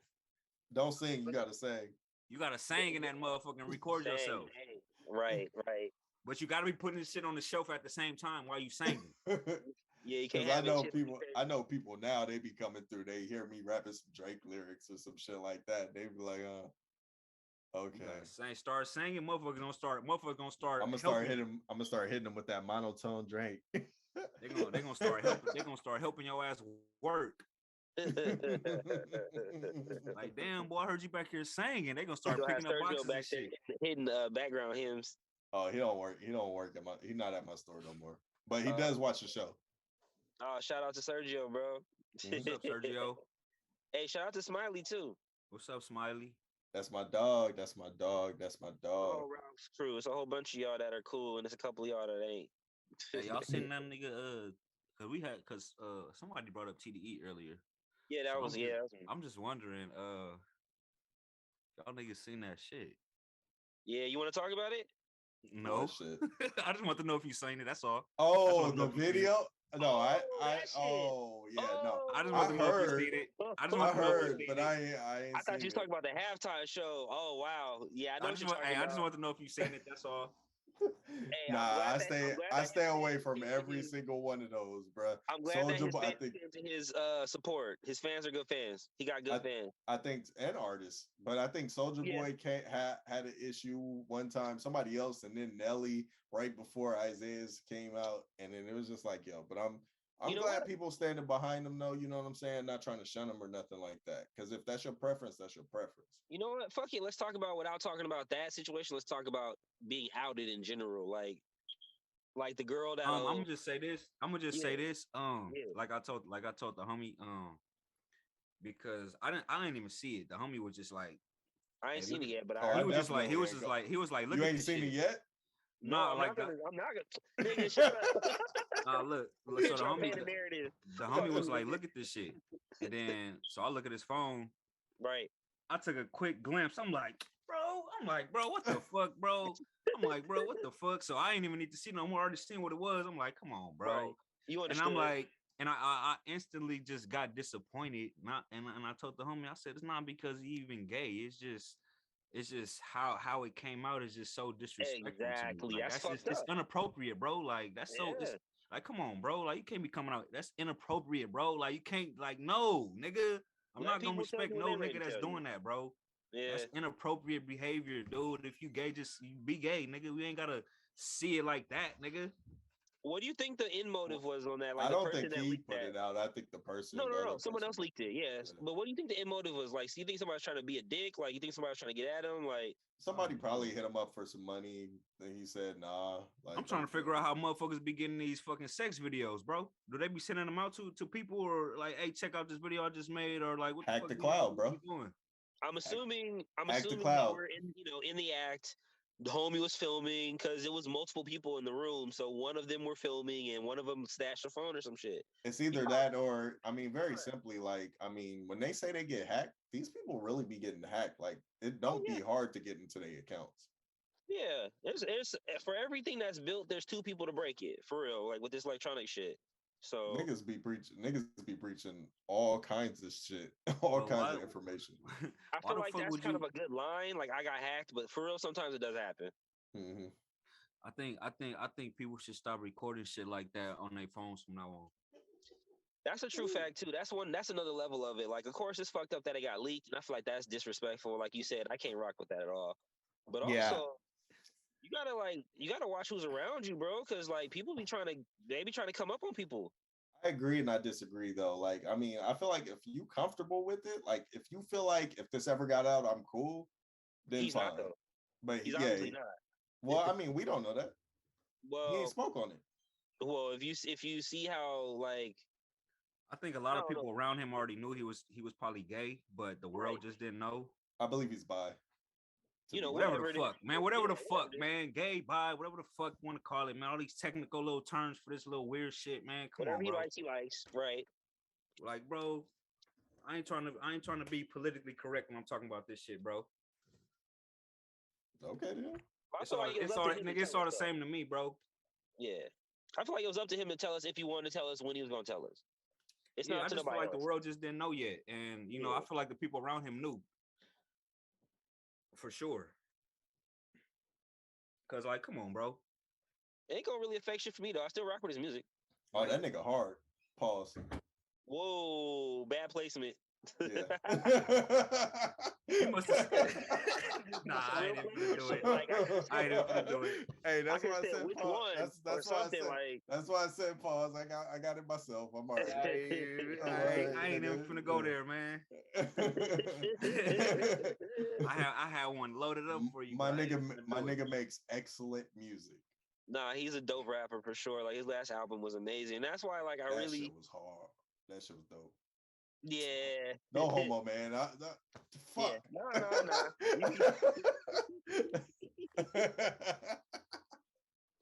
Oh I'm a shit. silly ass move, man. But nah, that's just some lame shit though. That's all I wanted to say about that. Like that's lame. But on the bigger scale, artists get outed all the time. Like that Selena Powell girl that's famous for outing people, and it's a whole bunch of girls out here and people out here that are doing shit like that, and it's foul. They all be Oh. doing that shit. That's like that clip Cam Newton was with what's her name? Brittany Renner.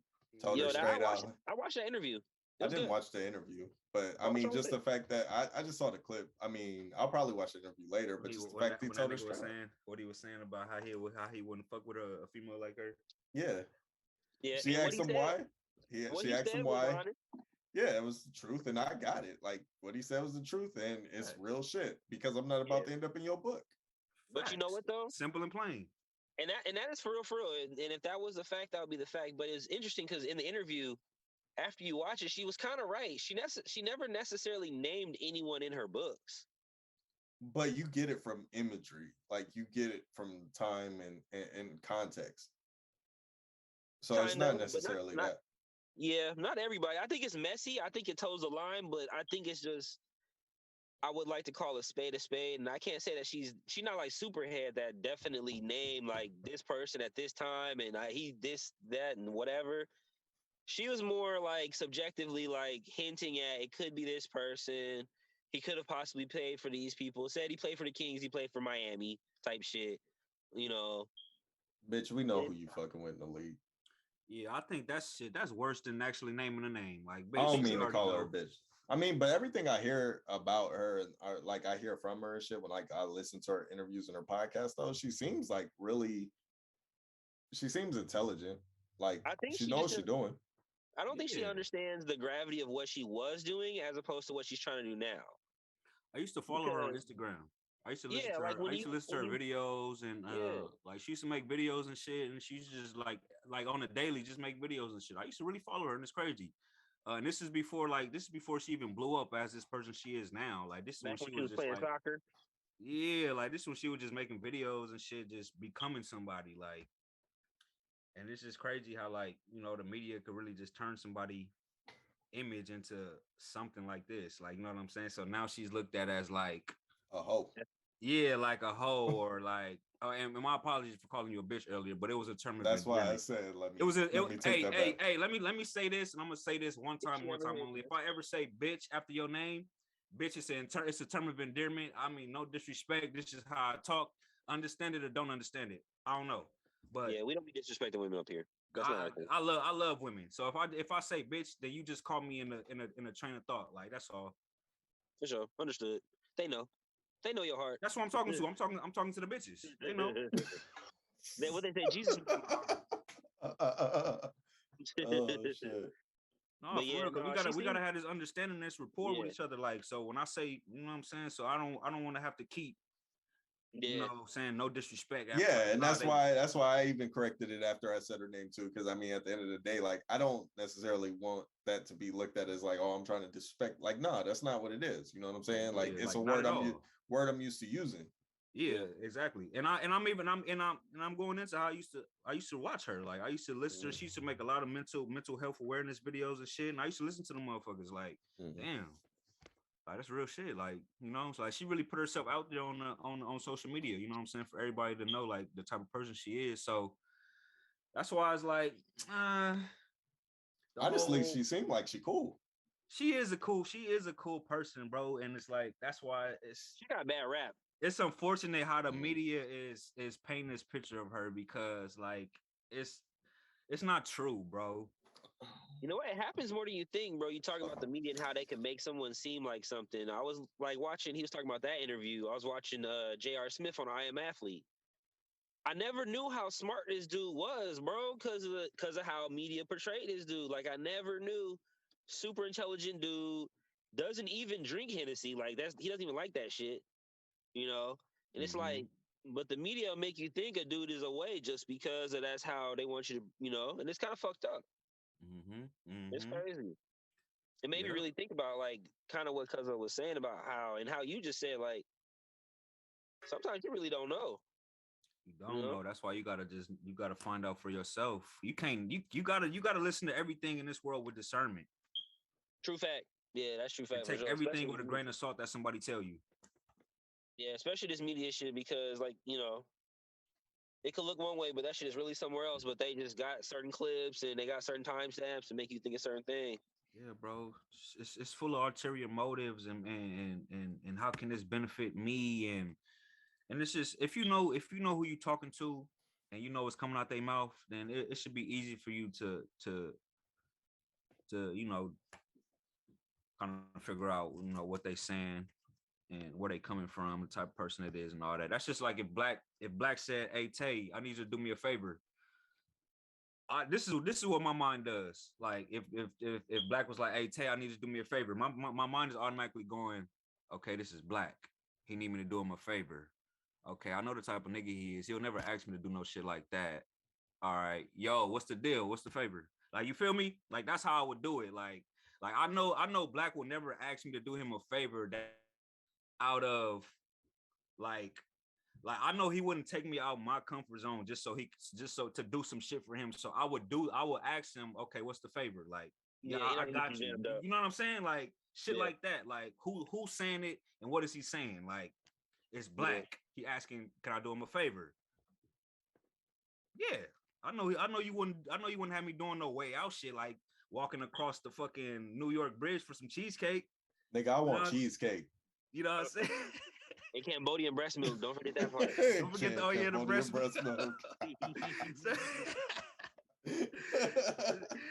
Gotta be fresh. Don't let my shit spoil, bro. but you get what I'm saying though? Yeah. No, I feel it. You put a refrigerator on your back. Because oh fuck, Tay said it right. Like when you were gone, we were talking about just how the media can make you think somebody is a certain type of way, and you really honestly don't know because you never really meet these people. You never really get to see until you hear them in interviews, really in depth. Like these people really, you know, could be different ways, and they really are portrayed through the media.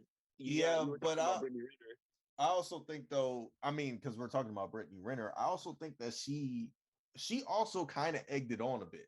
You know what I'm saying? So there's a little bit of give and take with that. You know what I'm saying? I do agree. Like the media can, because they do highlight, and it's like, okay, the Joe Budden point, right? Like, because I remember seeing a couple weeks ago, they were talking about Joe Budden said that Cardi B was lazy for not putting out an album. So she saw this and she made a whole video about it. But Joe Budden never said that. Joe Budden said she's getting way too much money and doing way too many things to be worried about making an album.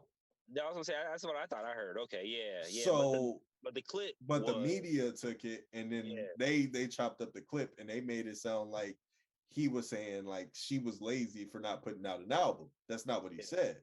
You know what I'm saying? So they're gonna try to sensationalize shit to get clicks, which is just fucking stupid.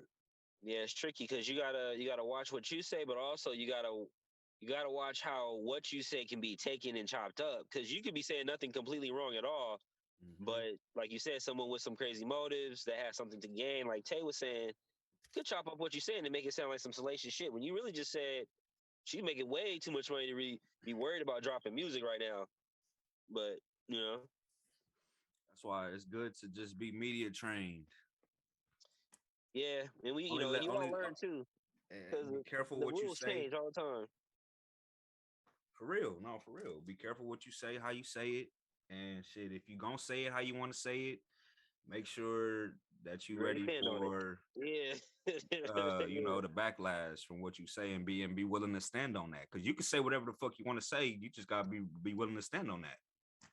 Cause motherfuckers is gonna come and question your opinion or your perspective on what you just said. Like they gonna want to know why you feel that way, how you feel that way.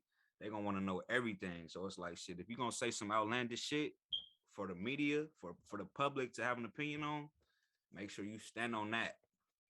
Yeah, Stand on that like business.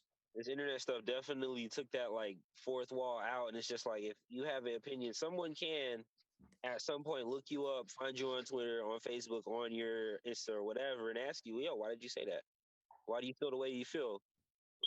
Look at for somebody example, just got DP'd for that. I was just about to say, for example, look at Crip Mac.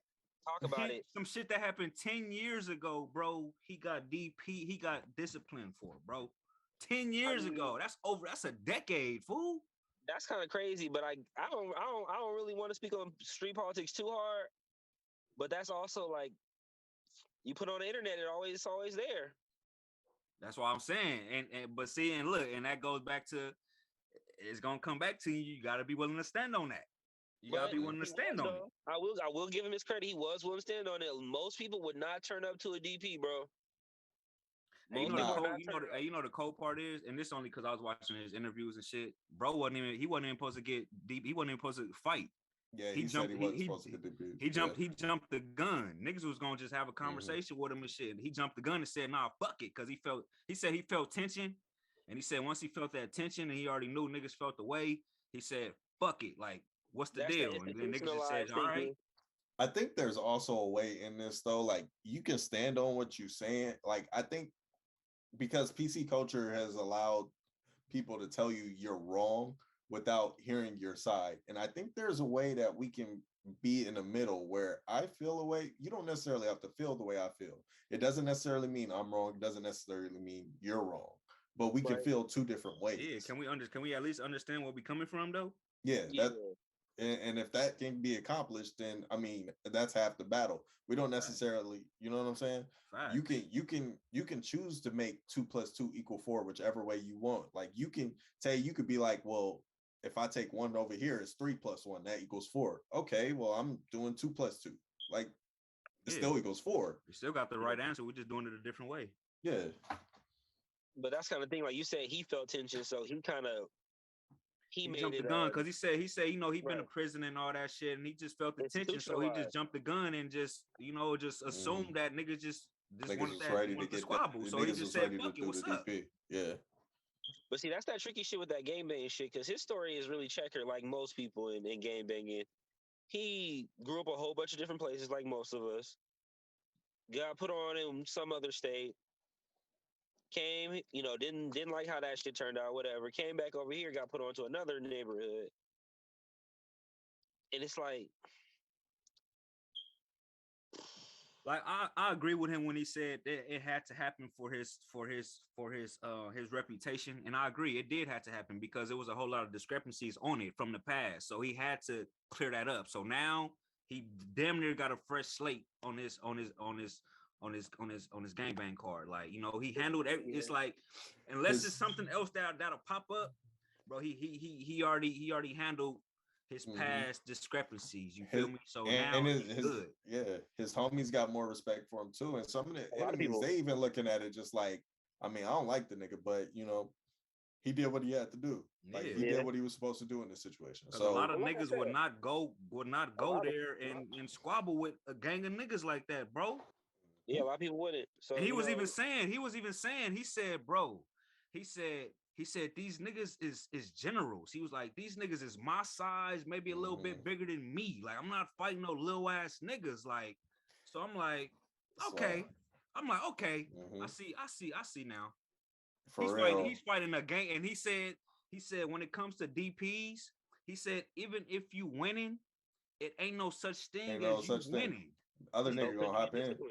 You can't win. So you do the math on how that went down. Yeah, you put 2 and 2 together. And just like you said, and he gets his respect because every nigga ain't gonna do that. We seen Soulja Boy out here repping. What is that? Was it? is it Tree Fruit Top Town. or is it Fruit Town? Yeah, okay. So he been repping Fruit Town this whole time. You think Soldier Boy going there to catch a DP? Man, hell no. That nigga didn't even fight the day that nigga was down there when the nigga told the nigga get down. He almost got fought in that video. That nigga said, I make M's. I don't fight. I make M's. Like, man, fuck out of here. He almost got fought you know what I don't like?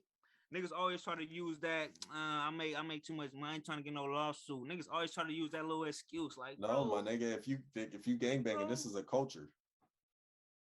And that's when it gets sticky, shit, bro. In every argument, whenever somebody brings up money, I feel like they lost the argument because it's I.e. Roddy Rich. I was just about to say, so how you feel about Roddy Rich then? Because that nigga stay bringing up his money. Because he can't do nothing else besides take himself off of social media right now because he's getting clowned too hard. Hey, I just seen the video. He said he never was on social media anyway. He said he never was a social media nigga anyway. He said he never took pictures of what he did, of his clothes. He said he never was that type of nigga anyway. So he said he don't know why people try to make it seem like he just... Because he hopped off because he got garbage reception for his album. It sounds like when you try to holler at a girl and you like, and she don't give you no play, you're like, well, fuck you then. I don't want to talk to you anyways. That's what it seems like. You know what's crazy? I don't even feel like his album was as bad as people were saying it was. Like, well, I mean, people had the standard because of the first album, so it's not necessarily that it was bad, but it's kind of like when 50 dropped Get Rich or Die Trying. We was waiting on the Massacre, and yes, the Massacre was great, but was it as good as Get Rich or Die Trying? No. So, and then you look at it when he dropped those two, we was like, all right, so the next one got to be a classic too. And then he dropped Curtis, and it's like Curtis ain't really that thing. People need to understand, like, though. Like most people have a bad second album. Bro, people don't know, like, bro, do y'all understand how hard it is to create a fucking great album? Most people don't. Like, do y'all understand that? And then let alone do better than your classic album that you first came. Like, bro, how can you top your debut classic album? How can you top that? I agree. How? It's going to be hard, but I'm just saying that's where people get their measuring stick from, which is it's unfair because it shows how creative and dedicated you really are to the craft because you were able to. And I think we should stop saying like comparing them as far as like, is this album better than this album, and start comparing it like, okay, is this album a more progressive into who this person is becoming as an artist versus, or is it just some shit that they just put together? Like, you know what I'm saying? Like, is it progressing the story? You know, I think that's what we should start doing instead of saying, is this album better than the first one? Like, nah, fuck that. It's never gonna be better than the first one. But we should start saying, a lot of times I understand you. I don't even try to look at projects like that. I kind of just look at a project for what it is. Like, this is this project. This is where this person is at in this time. This is what it is. Let's listen to what it is. Like, I can't compare Donda to College Dropout. You feel me? Yeah. But I feel like you're an individual. You know, like most people don't feel like how we feel about that though, because most people would be like, how does it rank versus his other albums? And I feel like that's a kind of already a fucked up way to go into listening to it, because you already got this foregone conclusion in your head where you're gonna try to slide it into a slot. Is it better than this one? Is it better than that one? Yeah, that shit weird. And I feel like you don't really appreciate the whole shit for what it is. That shit weird, I think you can only fairly do that when you do appreciate every album for what it is. Facts. Because I can appreciate all Kanye's albums for what they are. Like, some I don't like, you know what I'm saying? But I can still appreciate them for what they are. It just wasn't for me. Yeah. You know what I'm saying? So for me to be able to rank his albums in that sense, like, yeah, I can do it, because now we're asking a subjective question of what is my preference, right, and what do I like over that. Yep. I feel like that's the perfect way to put it though, because I feel like the question has gotten a little disrespectful when we say what's the best. I feel like the question more often should be, what do you prefer to listen to? Mm-hmm. Yeah, because that would leave it open to, like you said, it being subjective. Because some people don't like Life of Pablo, for instance. I love Life of Pablo. I love that shit. I feel like it's a better question, I feel like, to me, when you say, what do you prefer out of these, as opposed to what's the best? Because the best is really like, unless you want to just stack up numbers versus numbers, which I think is still subjective and kind of mucky at best. Facts. Yeah. But I ain't gonna lie, that ultra light beam, that's my shit. That's my shit, no cap. And speaking of preference, Tay, have you heard Zeek singing? Huh? The dude who plays Zeek on Power, have you heard him singing? He's heard it because I played it on our story. I've been low key kind of like not dissing him because it's not a diss, but I've been putting his music on our shit because it's funny. I probably have, but just didn't pay attention to or add it up because you don't watch the series. I'll put some more tonight for you. Okay, I'm just gonna say because this nigga 91 was like, nigga, this nigga garbage. So I was like, you know what, I'm gonna listen to it. I'm gonna take my time, you know, because I like to hear everybody give them their look. Yeah, ready? Yeah, ready. Yo, that nigga got a voice. It's just he doesn't use it right. I feel like he writes his own lyrics, which is fine. And that's a bad thing. Yeah, he doesn't write well. You could tell when somebody writes their own shit. My whole critique on his shit, besides being really funny, because the shit is hilarious, just like his acting, which was my whole thing. He gets a Razzie.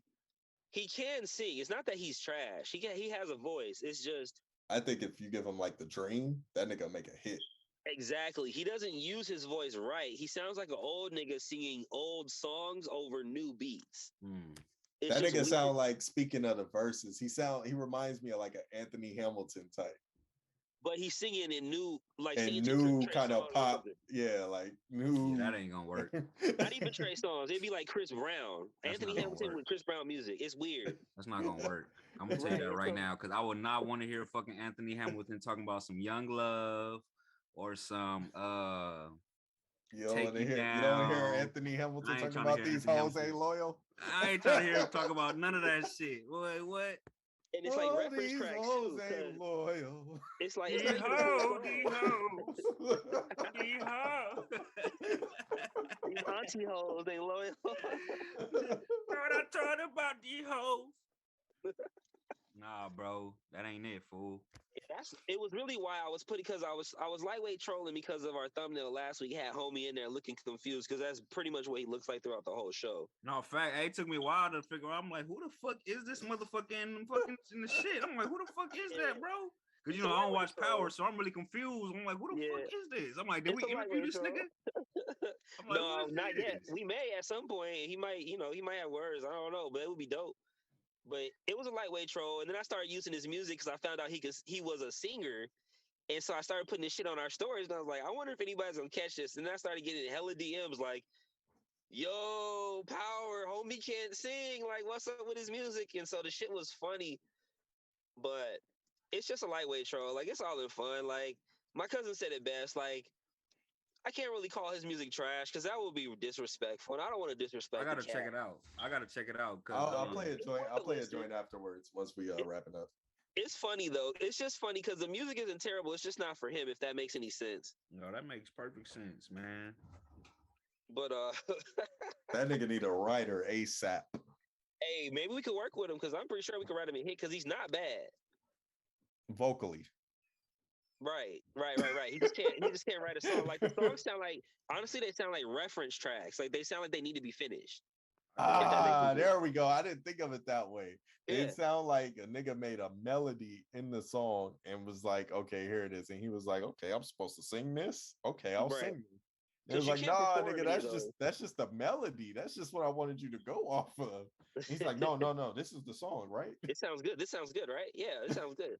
Nah, bro, that was really just you're supposed to come up with some shit from that. Like, bro, that wasn't the actual lyrics, bro. Like, nah. But apparently music is his first love. I was reading the bio because like you guys said, I do deep dives and shit. So I got music everybody first love. I'm tired of hearing that shit, bro. You think it's if I hear that shit one more time, bro, I don't know, bro. I'm just tired of hearing that shit, bro. They gotta come up with something else to say, bro. I'm tired of hearing that shit. Music is my first love. Like, man, shut the fuck up. We all love music, nigga. Shut up. Yeah, that shit was all our first love, nigga. Shut the fuck up, man. What else? I'm tired of hearing that. Like, that's just so like that's a generic ass vague answer. Like, oh, it's been my first love. Like, what? Yeah, it's kind of. I always loved apple pies.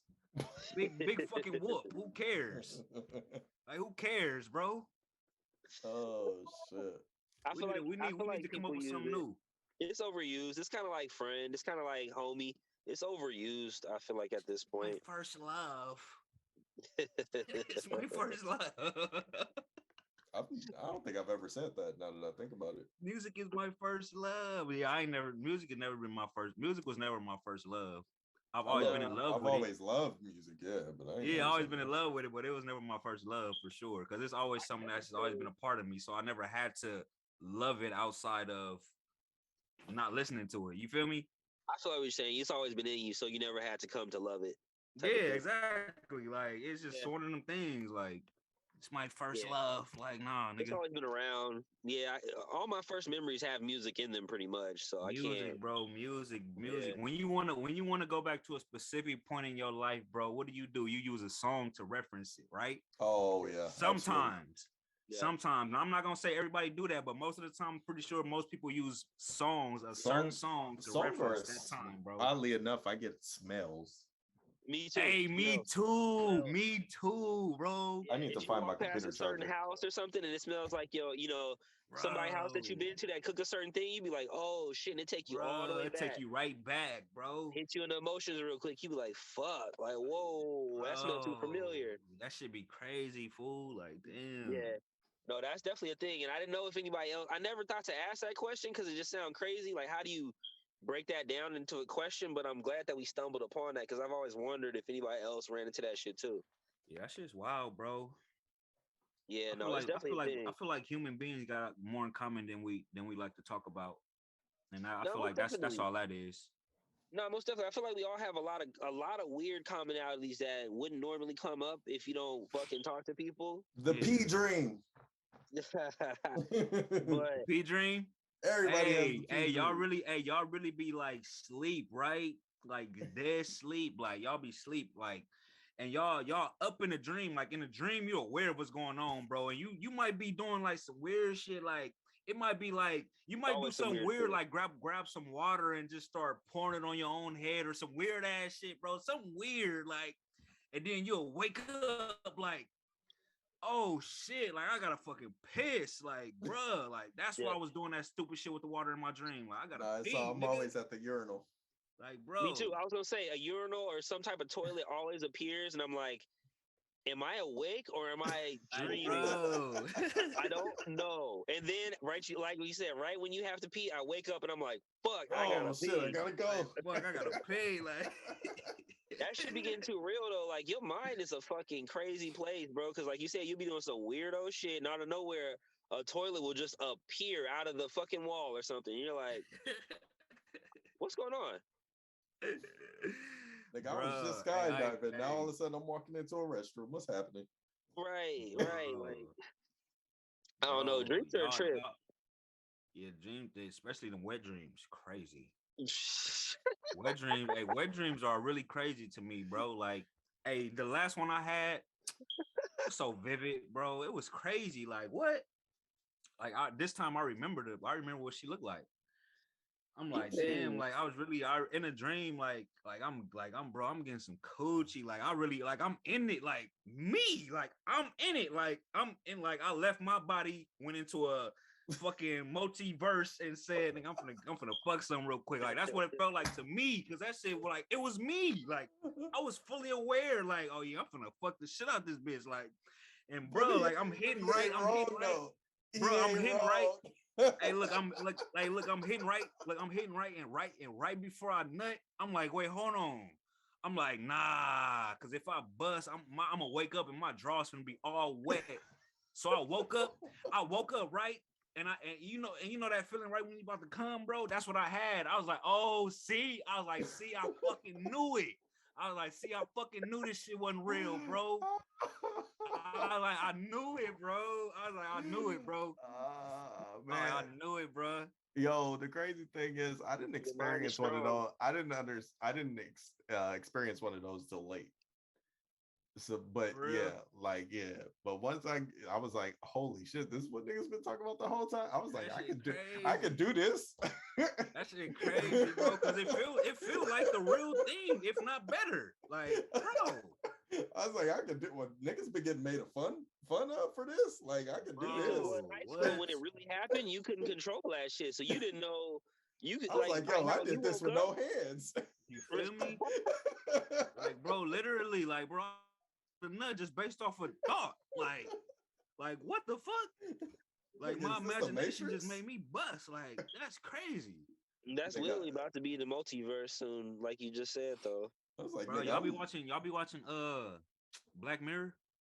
Oh yeah. nah, I've seen a couple episodes, but Oh I yeah, ain't that shit is like dope. super on it. You ever seen the episode with old boy from Marvel, the Falcon? Anthony Is Mackie. that the one where he got blackmailed? Nah, not that one. It's another one. It's another episode when he meet this dude. He playing this little virtual reality game, like some Oh, it's multiverse shit. And he meet this dude, and yeah. they end up being like some little little lover boys inside Friends. the multiverse game, bro. On some gay Yeah. shit, bro. Like that shit Yeah. crazy. Like what the fuck, bro? I'm like, oh, these niggas is wild, fool. It lets you live out your wildest possibilities, bro, because I'm like, nah, you not bro. These necessarily niggas doing is it. crazy, Hey, but for real, bro.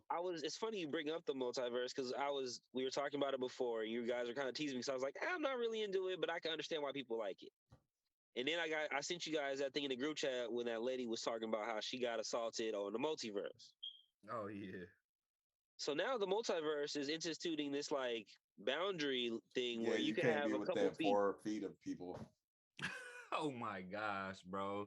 I'm already turned off from it. I don't even care. That turned me off from it because I mean, understandably, you shouldn't be walking up to people, even in a playful manner online. You shouldn't be going up like touching all up in their shit. Like that creates issues. But I think you can have some sort of like consent thing, and then also like nigga on phones, on if you're on the game, money, there are block buttons. Like there's Facts. everything. So like just implement some sort of block, implement some sort of report. You know what I'm saying? Like it's we in a digital space, so I'm pretty sure something is recorded. Like if they doing this, then ban their account, ban their IP. That's where I'm at with it. But Just it like we kind of do on speaks to me. Instagram. Yeah, It's it the could be same. What's easy, the but difference?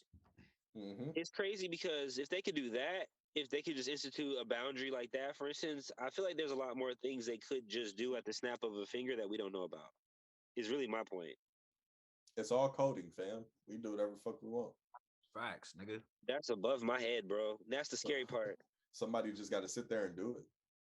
Facts. It might take a few days worth of coding, like where you doing it regularly, but nigga, it can be done. I really want to learn coding. Like I feel like that shit is so hard. I Oh think yeah, that it shit is is. tight. Nigga, why Low you key, think I'm a that shit math is. major? Why you think I just got my degree in math? I think that shit is tight as fuck, bro. Like if you know coding, bro, and you know math and numbers and all that shit, bro, you basically run the next 20, 40 years, bro.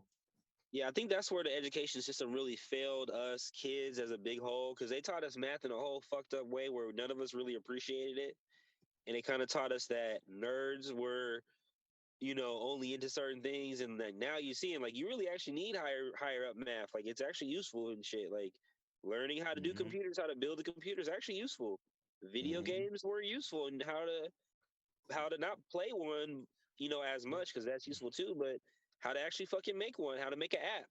That's why All they these said things would be nerds are useful if gonna we had rule more of us. the nerds are gonna rule the future. They always said that when I was a kid. The And nerds is then gonna rule the future. the thing Yeah. people don't understand with math, because me being obviously, like I said, just getting my degree in it, it's all repetitive. It seems repetitive, right? So you kind of do the same things over. You get these formulas, right? But it's because they teach you these ways because you end up doing it in a different way, but this time in calculus. So, but you're doing the same process. And then this time you're doing it when it comes to differential equations. So you're doing the same process. Like we have the same equations that you learned slope intercept form for in differential equations. They're just different fucking numbers and different functions. So you're learning the same, like you're learning baby steps. Like you're literally Facts. doing the Facts same like an thing over introduction and to the over. shit. It just Yeah. adds on every level, yeah. I don't know. It's crazy though, because when you break down math to me, it's way more simplified. It makes a lot more sense than how I was taught math in high school and even in college. Like it was just like it was a weird thing. I don't know. But if we had more people that made apps, we could probably make a better Instagram where your shit wouldn't be shadow banned as much, or whatever. Right. I've been waiting on the next social media. Facebook killing the game though, and they gonna buy anything and everything they can to make sure they stay on. Real. Bro, I try to use other shit. I try to use fan base, and I got into it a little bit with Isaac, with one of the owners, Isaac Hayes the third, over it not being as great as he says it is, and I'm not trying to salt his game, so I try Did to you get go. your ass banned? Nigga, this nigga blocked me on Twitter and on a whole bunch of shit, bro. And it was like he got mad at me. He really got mad at a comment that I said on his shit because I had DM'd him. I had tried to reach out multiple ways. I'm like, I'm trying to fuck with your shit. I'm trying to buy black, trying to support you, but this app has a whole bunch of flaws, like help a nigga out. And then, that never went anywhere. So I just got annoyed with seeing his post talking about how good his shit is. And I was like, bro, if your shit was really this good, X, Y, and Z wouldn't happen. And he took offense to that shit. He just kind of sent back some snide comment like, well, I see your podcast could do X, Y, and Z, and it could, blah, blah, blah. And I was like, oh, so you watch the podcast. I appreciate you. I was like, but it was constructive criticism. I wasn't trying to be a dick. I was like, I really want to fuck with your app. I'm trying to put my shit on your thing. We could work with each other. But he was on some more kind of nah, he already felt disrespected. Big bank takes little bank type shit. And he's like, well, my investors have put this much time into this and we blah, blah, blah. And I was like, all right, once you start talking money, you already lost it. Like, it's a wrap. Like, you know how much money is in coding, bro? The minute money stops flowing in, like, nigga, I will stop programming your shit. And what you gonna do about it? And I think that's kind of what happens because it has a lot of drops. Like you can't post. Sometimes you have to keep posting. Whatever. Server issues because you have to pay for servers. Yeah, that shit. I know it's expensive, and that's probably why there's not a lot of other options out there. But we got to figure out some type of way, bro. Because there was another one that I fucked with, Lum, for a little bit. That was dope, but that got taken off the wire. Like, it's a whole bunch of little social media things that get started, but it kind of fizzles out. And then Facebook, like you said, ends up buying the technology. If it's big enough, Facebook is going to be like, hey, like your app. How does 1 billion sound? And if you don't take it, I'm going to make something that's just like it. So what do you want to do? Because you see, they got everything that Clubhouse has. Now they have a feature for it. Oh, you thought Snapchat was the shit? Watch me do these stories real quick. Yep, Reels. Yep. So it's like, it's hard to fuck with them because it's big bang, take little bang. If you come up with a good idea, they're going to try to figure out a way that they can monetize it and, flip it. It will be implemented. And, the metaverse is technically theirs. Like, they are not the sole proprietor, but they have the biggest foothold in that shit. So it's kind of like a wash, too. So anything that happens in the metaverse is going to be happening on Facebook. So, or through Facebook, I'll say. All right. So before, man, we low key on just about 2 hours right now. We flew. We started a little early. We flew though. Before we get into, because I know Tay can celebrate a little bit. What y'all think of the halftime show? I actually thought it was cool. I thought it was better than I thought it was going to be. I feel like it could have been longer though, for sure. Like, it was short. No, I don't think it was short. It was the same amount of time you usually get. I feel like Gaga's felt longer for some reason. I feel like Prince's felt longer too. No, the difference was it was only one artist. So you weren't splitting time. Like, we had 6 artists to split 30 minutes between. Like, and they all did 2 songs. Maybe that's why it felt like. And then in between production, so it just seems really quick. But you had that was my big take on it, because at the end of the day, song selection was fine. If I'm Mary, I would have done a different second song. Eminem, I felt like they should have Forgot About Dre. But other than that, and I think Kendrick shouldn't have done all right. I think he should have did something else, a little more hype. But I feel like they had this little theme. They had this little theme going on with the song, so I think that's why they chose those songs. Anti-establishment type shit. Mm-hmm. No, they definitely picked some. I'm just talking about from my brain, from my liking. I would have picked a few different songs, but other than that, I thought it was ultimately a decent show. Did y'all notice Eminem taking the knee in the moment? I didn't even notice it. Did you? Not in the moment, but I didn't really care if he did or not. Didn't like it. Well, I don't know what it's supposed to do now. Yeah, now I mean it doesn't really do anything, but it's just kind of it speaks to his pandering to me. Like I guess it's because they told all the performers don't take a knee, don't do and he shit, did it anyway. So that's and supposed to be the big thing about it. They he's also told be like fuck the establishment. They also told Dre don't do we not loving police line, and he did it anyway. They took Kendrick's police line out, but it is Crips and Pyru's line out too. But Snoop Dogg still crib walked and smoked the blunt. So in a Crip outfit, throwing up Crip on the stage. So I'm saying they can only do so much to try to strip the culture, man. You can't, you know what I mean? We are creative. We will find a way to do what and we Anderson .Paak found his way up there too. Yo, you saw that meme that I posted on the storyline. That was me, bro. I saw that shit. I lit up. I was like, Anderson.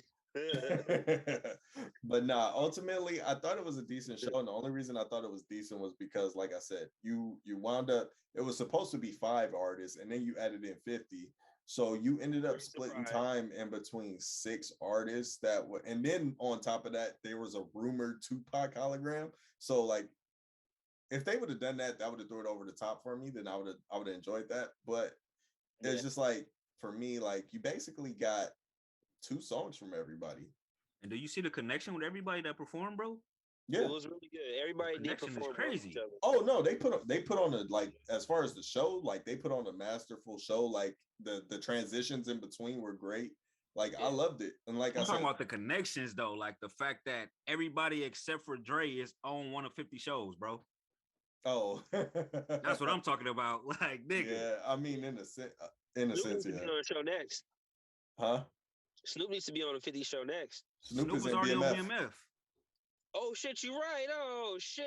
That's what I'm saying. The only person that wasn't Snoop on there and was Kendrick is in BMF. Yeah, Kendrick was good in BMF too. That was actually really good. Kendrick was in Power. Kendrick was in Power. No, Kendrick was a bum in BMF. No, he wasn't on BMF. He was in Power. No. Tay is right. Because it was with Kanan. Kanan paid him. Yeah, Tay is right on that one. Oh yeah. But he was a bum, right? Yeah, he was a bum. But he played it really well though. It was convincing as fuck. Okay. He played a LA street, LA. It was an LA bum, if you ask me. No, it wasn't no New York. It was an LA bum. It was a strawberry, as we call him. Nigga, I don't want your pizza. Give me a beer. Nah, we got some crazy ass bums out here for real. Yeah, that for me though, like I said, I mean, for them to put on for the West like that, like I thought it was a good performance. I thought the transitions were great. I would have changed a couple songs, but I understand it. Yeah. And just ultimately, like, it was cool. It was good. Like you said, it was cool. I wish, and for me, like, seeing that many artists now, I wish they would have taken some of them away, because I think it took away from, like, all the hits that Dre and Snoop could have done. You know what I'm saying? Yeah. Or Kendrick could have done by himself. You know what I'm saying? You know what I'm saying? Like 50 could have done by himself. So, or Eminem. I mean, I know people, like, I was listening to the radio this morning. They was like, yeah, we didn't even hear Eminem do Rap God and all this. I was like, you was waiting. Who the fuck wants to hear him perform that shit? Right. So who the fuck is even listening? Who is really in their car riding down the street, really fucking bumping Rap God? Fool. Like, so you just listening to a gang of just metaphors just being shot at you, like, bro, I'm not that guy. Tech 9 missed me with that shit. I love Eminem, but I'm not that guy. I think if they did 3 performers total, I think you could have got more of a performance from them. Yeah. It was good though. Like you said, they put together pretty well. Like, I would give it like a strong, B+ type shit. Like, it was cool. Tupac would have made it an A maybe, or less performers maybe would have made it an A. But I like the surprise 50. That shit was dope. It wasn't a surprise. Niggas already knew he was gonna be there. I was surprised at him hanging upside down, which was everybody's laughing point. No, the that nigga do that shit too. That was funny. He did that shit on purpose, bro. Yeah, he's smart. I think he's a little. All that nigga did was meme everything that everybody said. Oh, he instantly hit that shit. And then put new show out now. Force. Everything is promotion for 50. So I knew he planned that out. He knew he was a little bit overweight, and he knew people would talk about it. He's smart, bro. He's But I smart, do got bro. a question though, for real, for real. Where did he find that extra large unit tank top? I know he had to have that shit special made. They're not still making them shit. They definitely not making them that big no more. If they Yo, even that making shit was them funny. motherfuckers still. The memes Hey, you can talking still about find them in the yo. little Puerto Rican shop, that little that store called Fias or whatever. You can see them Oh hanging yeah, I up remember still. Fias. But they be skinny though. They don't be big people size.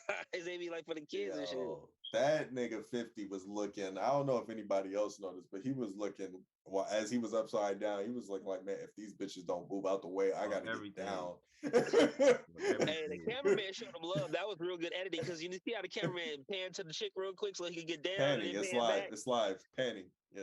Yeah, yeah. But it's all a performance. It's all a production show.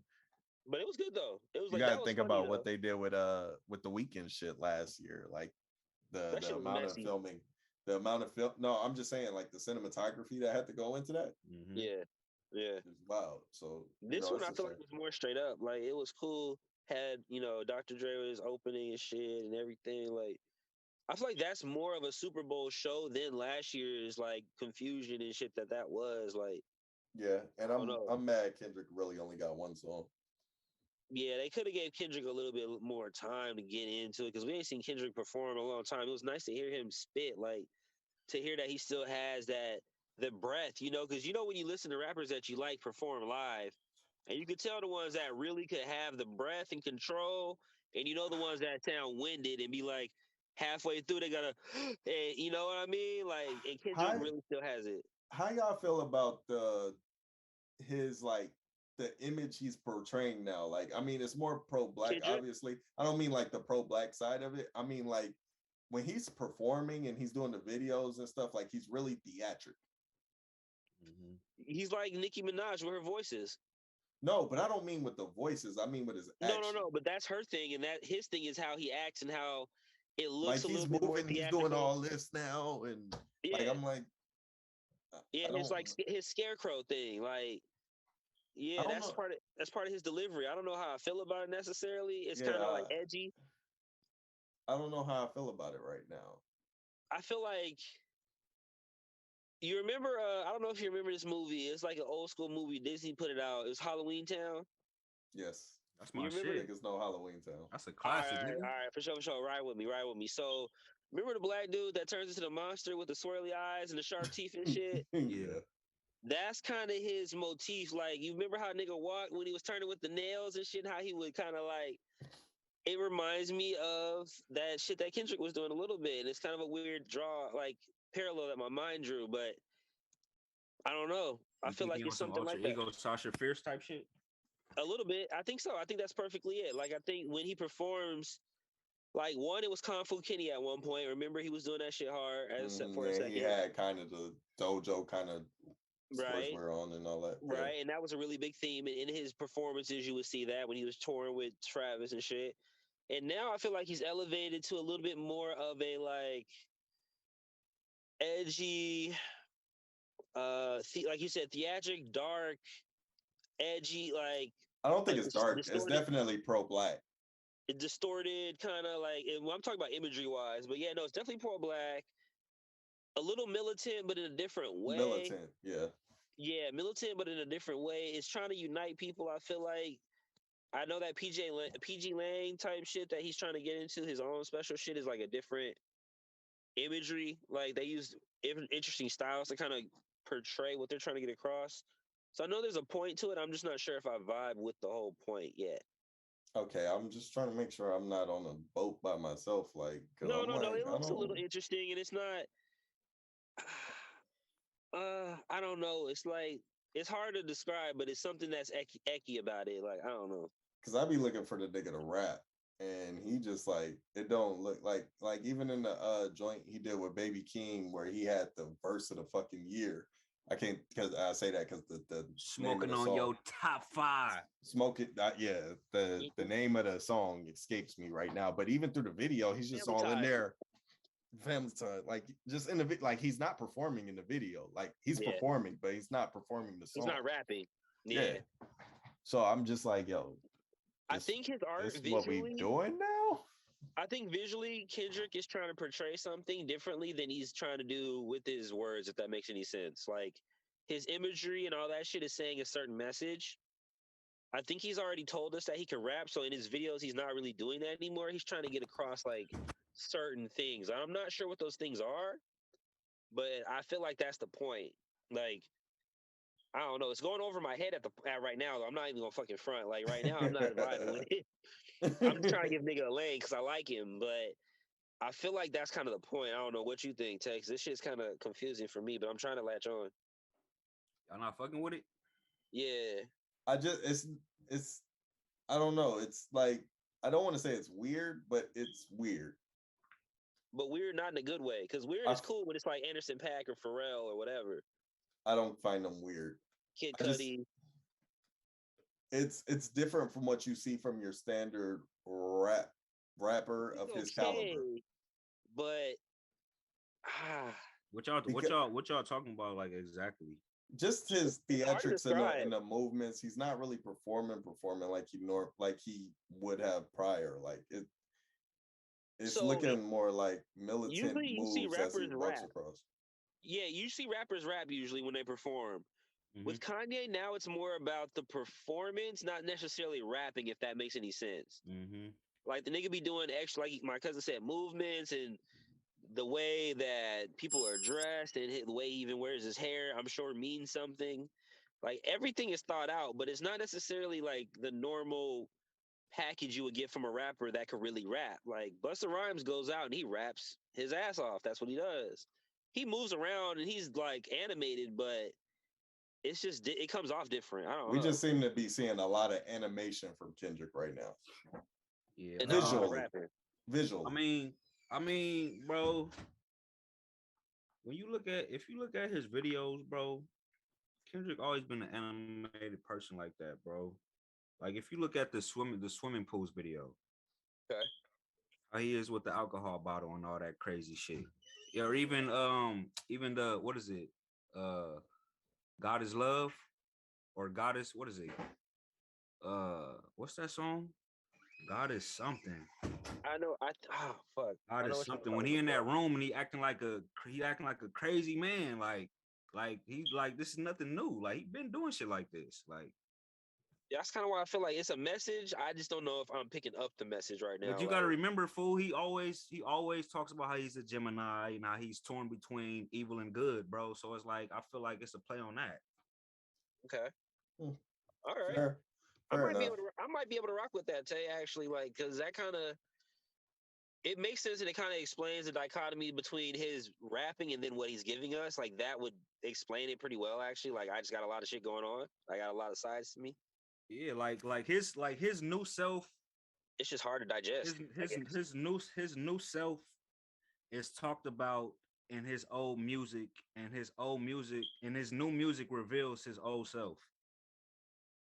If that makes sense. No, it actually makes a lot of fucking sense. Actually, when you say it like that, that's some tricky shit. But actually, with Kendrick, that would make a lot of sense because when you break down his bars, the way that his bars even line up with each other, you'll have a bar from the top of the song that like matches up with a song or the bar at the bottom of the song. So yeah, that's like kind of Kendrick-esque actually. Like if you think about it, so I could vibe with that fucking thought pattern actually.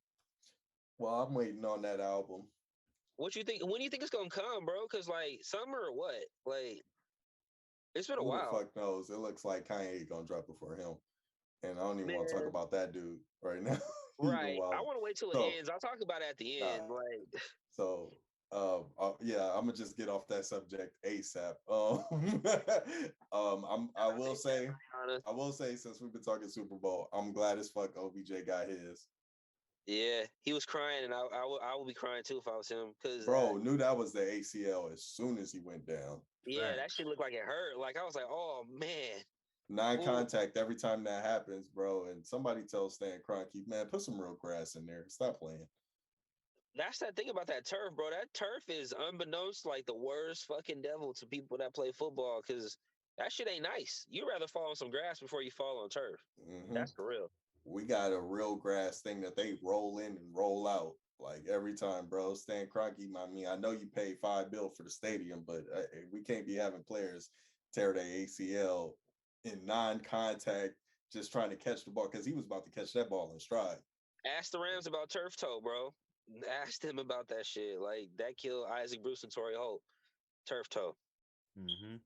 So shit is bullshit. But hey, the Rams got that shit though. Like, did you see Aaron Donald, Incredible Hulk looking ass at the parade? Nah, that's a big fucking human, bro. I saw that shit. That nigga's humongous, man. I told y'all niggas we was gonna win. I said y'all was Super Bowl or bust. Hey, but for real, they did it without OBJ, so that's kind of cool because they really like ponied up and really made that shit happen. Because that game was tight the whole way through. He definitely started it up for us for sure. If he didn't get Aaron Donald. No, yeah. OBJ. OBJ, yeah, he got the game started. And the way he started playing, like y'all wasn't even focused because Cincinnati's defense was like on Cooper Kupp. So that just left OBJ to go to work. And I don't know. Go ahead. Oh, go ahead, bro. Oh, because I was gonna say, like, I mean, people was trying to talk all in the beginning of the season. Oh, OBJ watched, he ain't no good. Like, do y'all know who's throwing to him? Right, yeah. Like, we talked about Baker Mayfield. Like, and so the minute he went to the Rams, I wanted him to come to Oakland. But the minute he went to the Rams, that's why I instantly said, I was like, at that point, I was like, oh, they Super Bowl or bust. Like, it is what it is. Yeah, like, I can't do nothing about this one. Hey, for real. All right, let's talk about the DB situation though. Who got burnt worse, Eli Apple or homeboy on Eli Apple got fucked. Yeah. No, Jalen Ramsey, you know, sometimes you're going to get hit, and he got hit with that face mask. So, I mean, even the best is going to get hit. Like, it just happens. But Eli Apple, what they did on that last drive, and Cincinnati's defensive coordinator should be fired because the only receiver, because we know all year, Matthew Stafford's security blanket is Cooper Kupp. You ain't double this man now one time, and you had Eli Apple on him in crunch time. There's no way in hell I have Cooper Kupp win that game. 1-on-1, If I'm the defensive coordinator, there is no way Cooper Kupp is winning that game. Matthew Stafford is gonna have to try some other shit.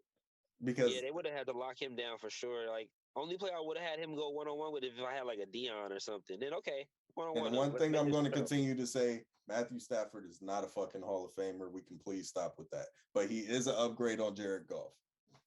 We're not gonna act like he ain't an upgrade. I mean, the bro only got one Super Bowl and one other thing, and he been playing for like one Pro Bowl. Yeah, one Pro Bowl, one Super Bowl, been playing for 13 years. So I mean, it's not really much there to really call him Hall of Famer, but he could retire right now if he wanted to. Oh, absolutely. Niggas made enough money. Paid. Yeah, he'd be super paid. There's gotta be a level of like, you're not a Hall of Famer, but you did cool though. Like, you made good money for yourself. Like, it's respectable. Like, you know what I mean? It's a job too at the end of the day. Like, they're leaning careers and don't really make a lot of Pro Bowls, but they made money.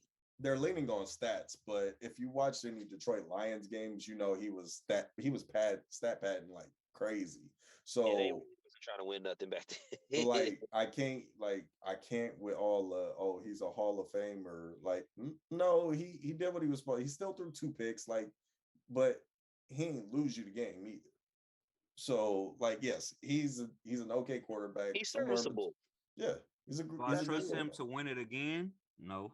Oh, for real, you don't? Not if it was by himself. If it's that same squad, if we got the same team, then I would bet on that again. But we're not gonna have the same team, bro, because a lot of our players might retire, might stay type shit, and a lot of players just leave. Andrew Whitworth is gone, but yeah, he's gone already. But ultimately, like, you know, I just looked at it. You look at offensive line versus Cincinnati versus a lot of the teams. The only team I felt like could have stood up to y'all was Tampa Bay, just because of the way that they're stacked. And I mean, you beat them on the way, so obviously there's no way that you could played them in the Super Bowl, you know. Yeah. So, I mean, offensive line got Cincinnati. Wide receiver core got Cincinnati. I mean, you might be able to argue, but I think you got them. DBs got them. Defensive line got them. Second, you know what I'm saying? So I mean, running back We just Joe Mixon is better. that nigga. I don't. Hey, I was getting mad when they kept giving this nigga Akers the ball, man. I'm like, why y'all keep giving this nigga the ball, bro? Like, what the fuck, Trying to bro? run that timeout and was getting nowhere. That was Bro, fuck all that run the timeout, nigga. We was down. They kept giving this nigga the ball. Like, bro, nigga, we down, nigga. And that's the one thing that is super frustrating about football, because sometimes you notice niggas is just running the play that they're told, and it's like, don't do it, bro. Fuck the play. Like, bro, stop doing that shit, bro. That nigga, like, bro, I that know nigga you're touched the supposed to ball more than run. anybody. Right, like, you know, they do that like standard football shit, like it's a third down, so we're supposed to run because we're only 2 inches. But if you've been throwing and that shit works, fucking throw it, bro. But Like, I don't get it. understand. I get it though. They they was scared this nigga Stafford was gonna throw them picks. He like, nah, give it to Akers. Yes, give it to Akers. We not doing that. And he shit did the right thing. That 4th and what was it? 4th and 1 call with the jet sweep to Cooper Kupp, because I thought it was about to be a run up the middle, and I was like, oh, Sean McVay stupid as fuck if this is a run up the middle, because this is about to get stuffed. Yeah, way too stacked. Yeah, Cooper Kupp. And Stafford's not strong enough to push nobody, really. We saw that when they tried to do that sneak. Yeah, that nigga. And he really Cincinnati's defensive line was creating a push inside the whole game. Yeah, he really had no help to push that shit back though. They was pushing the whole they defensive line was pushing in the whole game, like, because they knew the Rams running game wasn't good at all. So I mean, hey, let's just go balls to the wall for Stafford. Yeah. Which I mean, at the end it was kind of working, but then Eli couldn't hold it. Like, and Homie, I don't know if Homie got cooked worse on the internet or in the game, because like definitely in the game. I don't know, because New York fans got it for his ass. Like, Giant fans fucking hate his ass. No, that was because he was talking shit to them and the Saints fans. But you got to think about it. You got to think about it in this instance. This is the Super Bowl. Granted, y'all wasn't supposed to be here, but this is the Super Bowl, biggest game, and you got targeted. It's not like he just threw it. Somebody was open on your side or whatever. You got targeted on that last drive. Yeah, they knew you. They're like, you're the weak link. We're gonna go after you. And they got a couple called, like third and long in the end zone. Like you can have them like be stuck. You get the holding penalties. You get the pass interference penalty. Like, he made some rookie mistakes for sure. Like, the pressure, you could tell fucked him up. Those ain't even rookie mistakes. Those happen all the time. But in that pressure, like, also too, also refs, also like, you see why they call it, and that's basically at the ref's discretion too, because you know in those moments, a lot of the time you don't want the refs to get into those moments. Mm-hmm. Right. Well, that's what they always say. Every football coach will tell you, don't let the ref decide the game. Mm-hmm. Whatever, and that's what he did. Let the refs decide the game. Like, you gotta decide that shit. Don't let it be up to fucking subjective, because you're never gonna win that. That's what he did. He did. He went and he bit early a lot of times too. Like, it was just. Obviously, you know, I'm not a pro level fucking cornerback, but it's just funny things that you notice when you play the game. It's like, ooh, I knew he was gonna bite early on that, because you could tell how he was just leaning too early, or he was just a little too eager on this type shit, and it was like, where's his safety at? Who's helping this dude? Where's, you know what I mean? Like, I didn't get it, because on the little route he ran inside, like he ran and faked like he was about to run block, but why go for that? Like, y'all been stuffing the run the whole game. They don't need your help. You can't help. You wanted to. You don't tackle well enough. You need to stay your ass on the outside. Contain. Exactly. Oh, contain. Like, he was playing like some really dumb football at some points, and it's like, bruh, like, you were a really good player in college. Like, use that brain of yours. I know you know what to do. Just do it.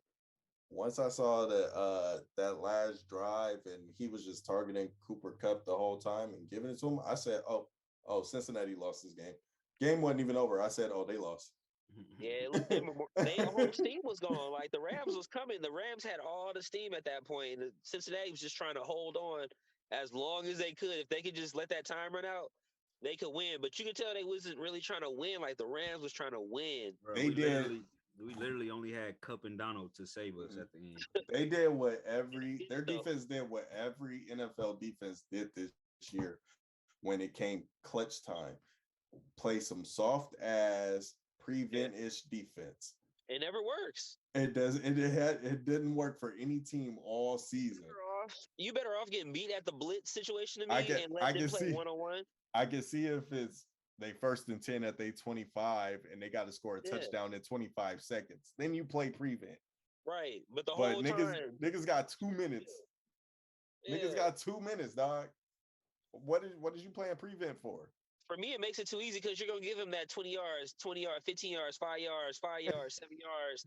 They gonna eat your ass to death till they in the field goal So range. they end up there. Yeah. And now the field goal range is at the 50 basically. So if I could get up to about the 47, I'm cool. Nah, they needed a touchdown. But you know what I mean though. Like it's just like it's a short game. It's like I could play this short. If I have 2 minutes, we could throw these over the middles all day. Yeah. Over middles and out passes and then slants all day. Yeah, that was trash as fuck. But congratulations to OBJ. I'm happy for OBJ. Congratulations to Aaron Donald. That's not an if he stays. That's if they willing to pay him. I think they probably had the money now because a couple people gonna leave. But it's like when people leave, how they gonna replace them? That's the tough part about winning the Super Bowl. And even like the NBA shit, like it's hard to repeat. If a couple people leave, you still have to pay a 53-man roster. If Donald leave, they got Von Miller leave, money. We're gonna have to rebuild our whole Von Miller's defense. out of here, bro. I think he's gonna retire. We're gonna have to rebuild our whole defense. I think Von Miller's out of here. That's gonna be my one prediction. I think Von Miller's out. Our defense is really what wins most of our games, bro. Like it's our defense mixed in with the offense too, but it's the defense most of the time, though, bro. Yeah. So you know what I'm saying. That's what I'm saying. Next year is gonna be a little. I don't know. I will be at SoFi at whatever date that is. I'll probably take my little brother. He a Rams fan. Go up there. Yeah, because you know we play there twice. Oh yeah, I can't wait for them games. It's gonna be some cool games. So we'll be there. But congratulations. Like I said, I'm happy as fuck for Odell because, like I said, I never thought that nigga was washed. I never got why niggas thought he was washed. And Aaron Donald deserved that shit, dog. He been one of the best players in the league for a minute. Factual. Yeah, I'm happy for my team, man. Happy they got to get that little ring, man, because Lord knows we don't know when we're gonna get another one. And you know, Tay, you know, they did what they were supposed to do. They went all in, and that was the reason why they've been going all in. You know it because they're a new franchise. They trying to build the fan base out here, and at some point, this is gonna be a whole Rams town. Like because nigga, I don't see Stan Kroenke moving the team after paying $5 billion for the stadium. He can't do it like he did for St. Louis, where he didn't pay for it. You know what I'm saying? So you know what I'm saying. So this is gonna be the Rams town. These kids who watch this championship, you know what I'm saying? They about to grow up, and the only team they're gonna know is the Rams. Yep. You know what I'm saying? That's fact. It's gonna be Eagles gonna be a little interesting situation because they got the Clippers are gonna move right there apparently as well, and they got they building another stadium. Oh really? Yeah. Oh, so it's not gonna be over there. It's gonna be Inglewood still though, right? Yeah, it's gonna be in Inglewood, but they're building their own stadium. Where is it going to be at then? Because I thought it was going to be where Hollywood Park was supposed to be. No, they're keeping the Forum there. Let me see. Because I know it's in Inglewood. I know they broke ground, and I know they have the floor plan already and all that shit. They building some hotels right there where Hollywood Park was. So there's some hotels right across the street from it. They redid that shit, and I know they redid the Hollywood Park Casino too. Like that shit looks crazy different. Yeah. But Intuit Dome. I thought they were gonna do like a LA Live situation where it's like a whole outside plaza type shit, you know. And I thought they were gonna have two stadiums right next to each other, basketball and football, but no, because the Forum's staying there. Right. So if the Forum's staying there, I wonder where they're gonna put that in Inglewood. I mean, I guess they could put it on the other side off of Centinela. He bought the land. I'm just trying to figure out where it's gonna be at. There, you know what though? There's a lot of land in the middle of those things too, right off of the Forum. Like there's a lot of space. Those houses right there, that little what's that called? Like Irvin Village or some shit like that right there. There's a lot of land right there. At the intersection of Century and Prairie. So yeah, I guess that is where Hollywood. Oh. So I think that because you know how it used to be the whole parking lot was the thing. Yeah. I think they're gonna expand it all out and make it a whole like you know how Vegas is the strip, but it's all connected now. Mm-hmm. I feel like that's kind of the idea where you can go from one venue to another venue to a live. You can go from the Forum, which is a live venue. You can go, eat at restaurants, walk around like a promenade. Like he bought. Yeah, didn't he buy the Forum? I thought that's what I was thinking. I thought they was gonna connect the whole shit because I feel like the Forum is owned by the same group that owns the land for the No, stadium. so yeah, it is gonna be right there. It says right at the intersection, so it's gonna be right off the corner of where Hollywood Park is. Inglewood's about to look a little different, bro. I'm glad I don't live over there no more because my room be high as hell right now. It be high as giraffe coochie, bro. Man, My shit was already when I lived over there in like 2000 and fucking 15. My rent was already 15. So imagine what it would be now. Oh no, My shit would be like high twos, like you're three gonna right have to now. be you're gonna have to be white to live over there anyway. I would. It ain't gonna be Inglewood no more. Yeah, they moving all the black people. They moving all the black people out to Moreno Valley and Antelope Valley. They've been doing that. I call that the Black Wagon Trail. Yeah, you know what? It's funny that you say that because if they really make it like, oh yeah, come out here, you can get our house and you out of the hood and blah blah blah. But the hood is fucking moved it's out right there in now. the houses they promoting is right in the hood. Nigga, do you know, nigga, right behind that, what was that? The Sizzler? Yeah. Right behind the Sizzler, nigga. This nigga, nah, nigga, it ain't nice, nigga. I Super remember hood. I was over there with somebody, they was selling drugs over there out the laundromat right there. Yeah. When I lived in I Inglewood, went right with somebody to go re-up right there. That was my Hey. stomping grounds right there. That's where I used to stay. Hey, that whole little plaza right there, right across the street from them off of Prairie, where the Jamaican spot is. Yeah. That whole little plaza is a little spot for a whole bunch of type of transactions, bro. And it's funny that plaza is still there. So I would have thought whoever had the money that's buying up all these motels and stuff would have got that plaza out of the way too. Because I know they want to re-gentrify it, but they haven't done it yet. It's still there. Nah, what you do is you go in there. I mean, you could try to buy cheap now, you know what I'm saying? But then you're gonna get it's gonna leave a bad taste in a lot of people's mouths. So, you know, you built these stadiums, property values gonna go up, people won't be able to afford shit. You know what I'm saying? Then the price then you out. come in, and you play Superman. I know you can't afford it, but you know, here you go. Give you a stack of money and make you feel better. Yeah, meanwhile, that stack of money is worth less than what the whole place is worth, but you can't really do nothing because you can't afford to keep that shit. Yeah, should be like that. I know how the game goes. They gon' you know, slow play them. You know how you do in poker when you got all the chips. You just wait. Just wait. Oh shit, man. Oh shit, we But got anything else today? Man, I have some funny questions about aliens I wanted to talk to Tay about, but we can get into that shit next week. Aliens. Yeah, because okay. I can't wait to hear this. In one of our group chats, we was talking about Tay was giving us a list of shit that he wanted to get into, and the first thing that he said, well, it wasn't even the first thing, but one of the things that he said was aliens, and that shit really piqued my interest because I got a whole bunch of questions about aliens that I've just never thrown at anybody. So I thought we would get into that shit at some point, but that could be next week. Okay, facts. Next week. And I just got a text AD is on a gurney, so I got to turn on the TV. Again? Fucking again? What happened? That fucking bum. What happened? Fucking bum. I just got a text that AD is on a gurney. Oh my God. He's built with popsicle sticks, toothpicks, and bubble gum, bro. Boy, oh boy. Man, we can't even train his fragile ass now because he keep getting hurt. Oh fuck. And My Lakers ain't shit, bro.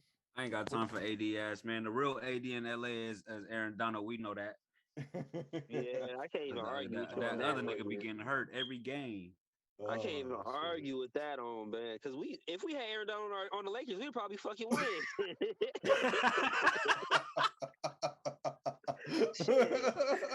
At least I know he can play. He not fragile. He gonna be there. Goddamn. Rams, y'all want to switch? Shit. He maybe could catch a pass or two. He could be a good receiver. His ass is tall. Oh shit, that's funny. Well, shit. I guess we're gonna talk some aliens next week. Yeah, we'll get into that shit because I have some funny questions about aliens. Yeah, you know. Just write them motherfuckers down, man. For sure. I'm gonna have some shit too after I finish this little presentation there, because I got some shit to talk about with some aliens too, nigga. But all right, y'all. My man is getting his presentation on trying to become a professor or. Oh shit. Well, Yeah, From nah, us you over doing, here. John. I appreciate the people listening. Absolutely, absolutely. So Go from ahead. us over at Go ahead, XEI, Sozo. You wrap it. my nigga in the car, my nigga Tay man. Yeah, mobile office. I'm Black. We out of here. All right, peace.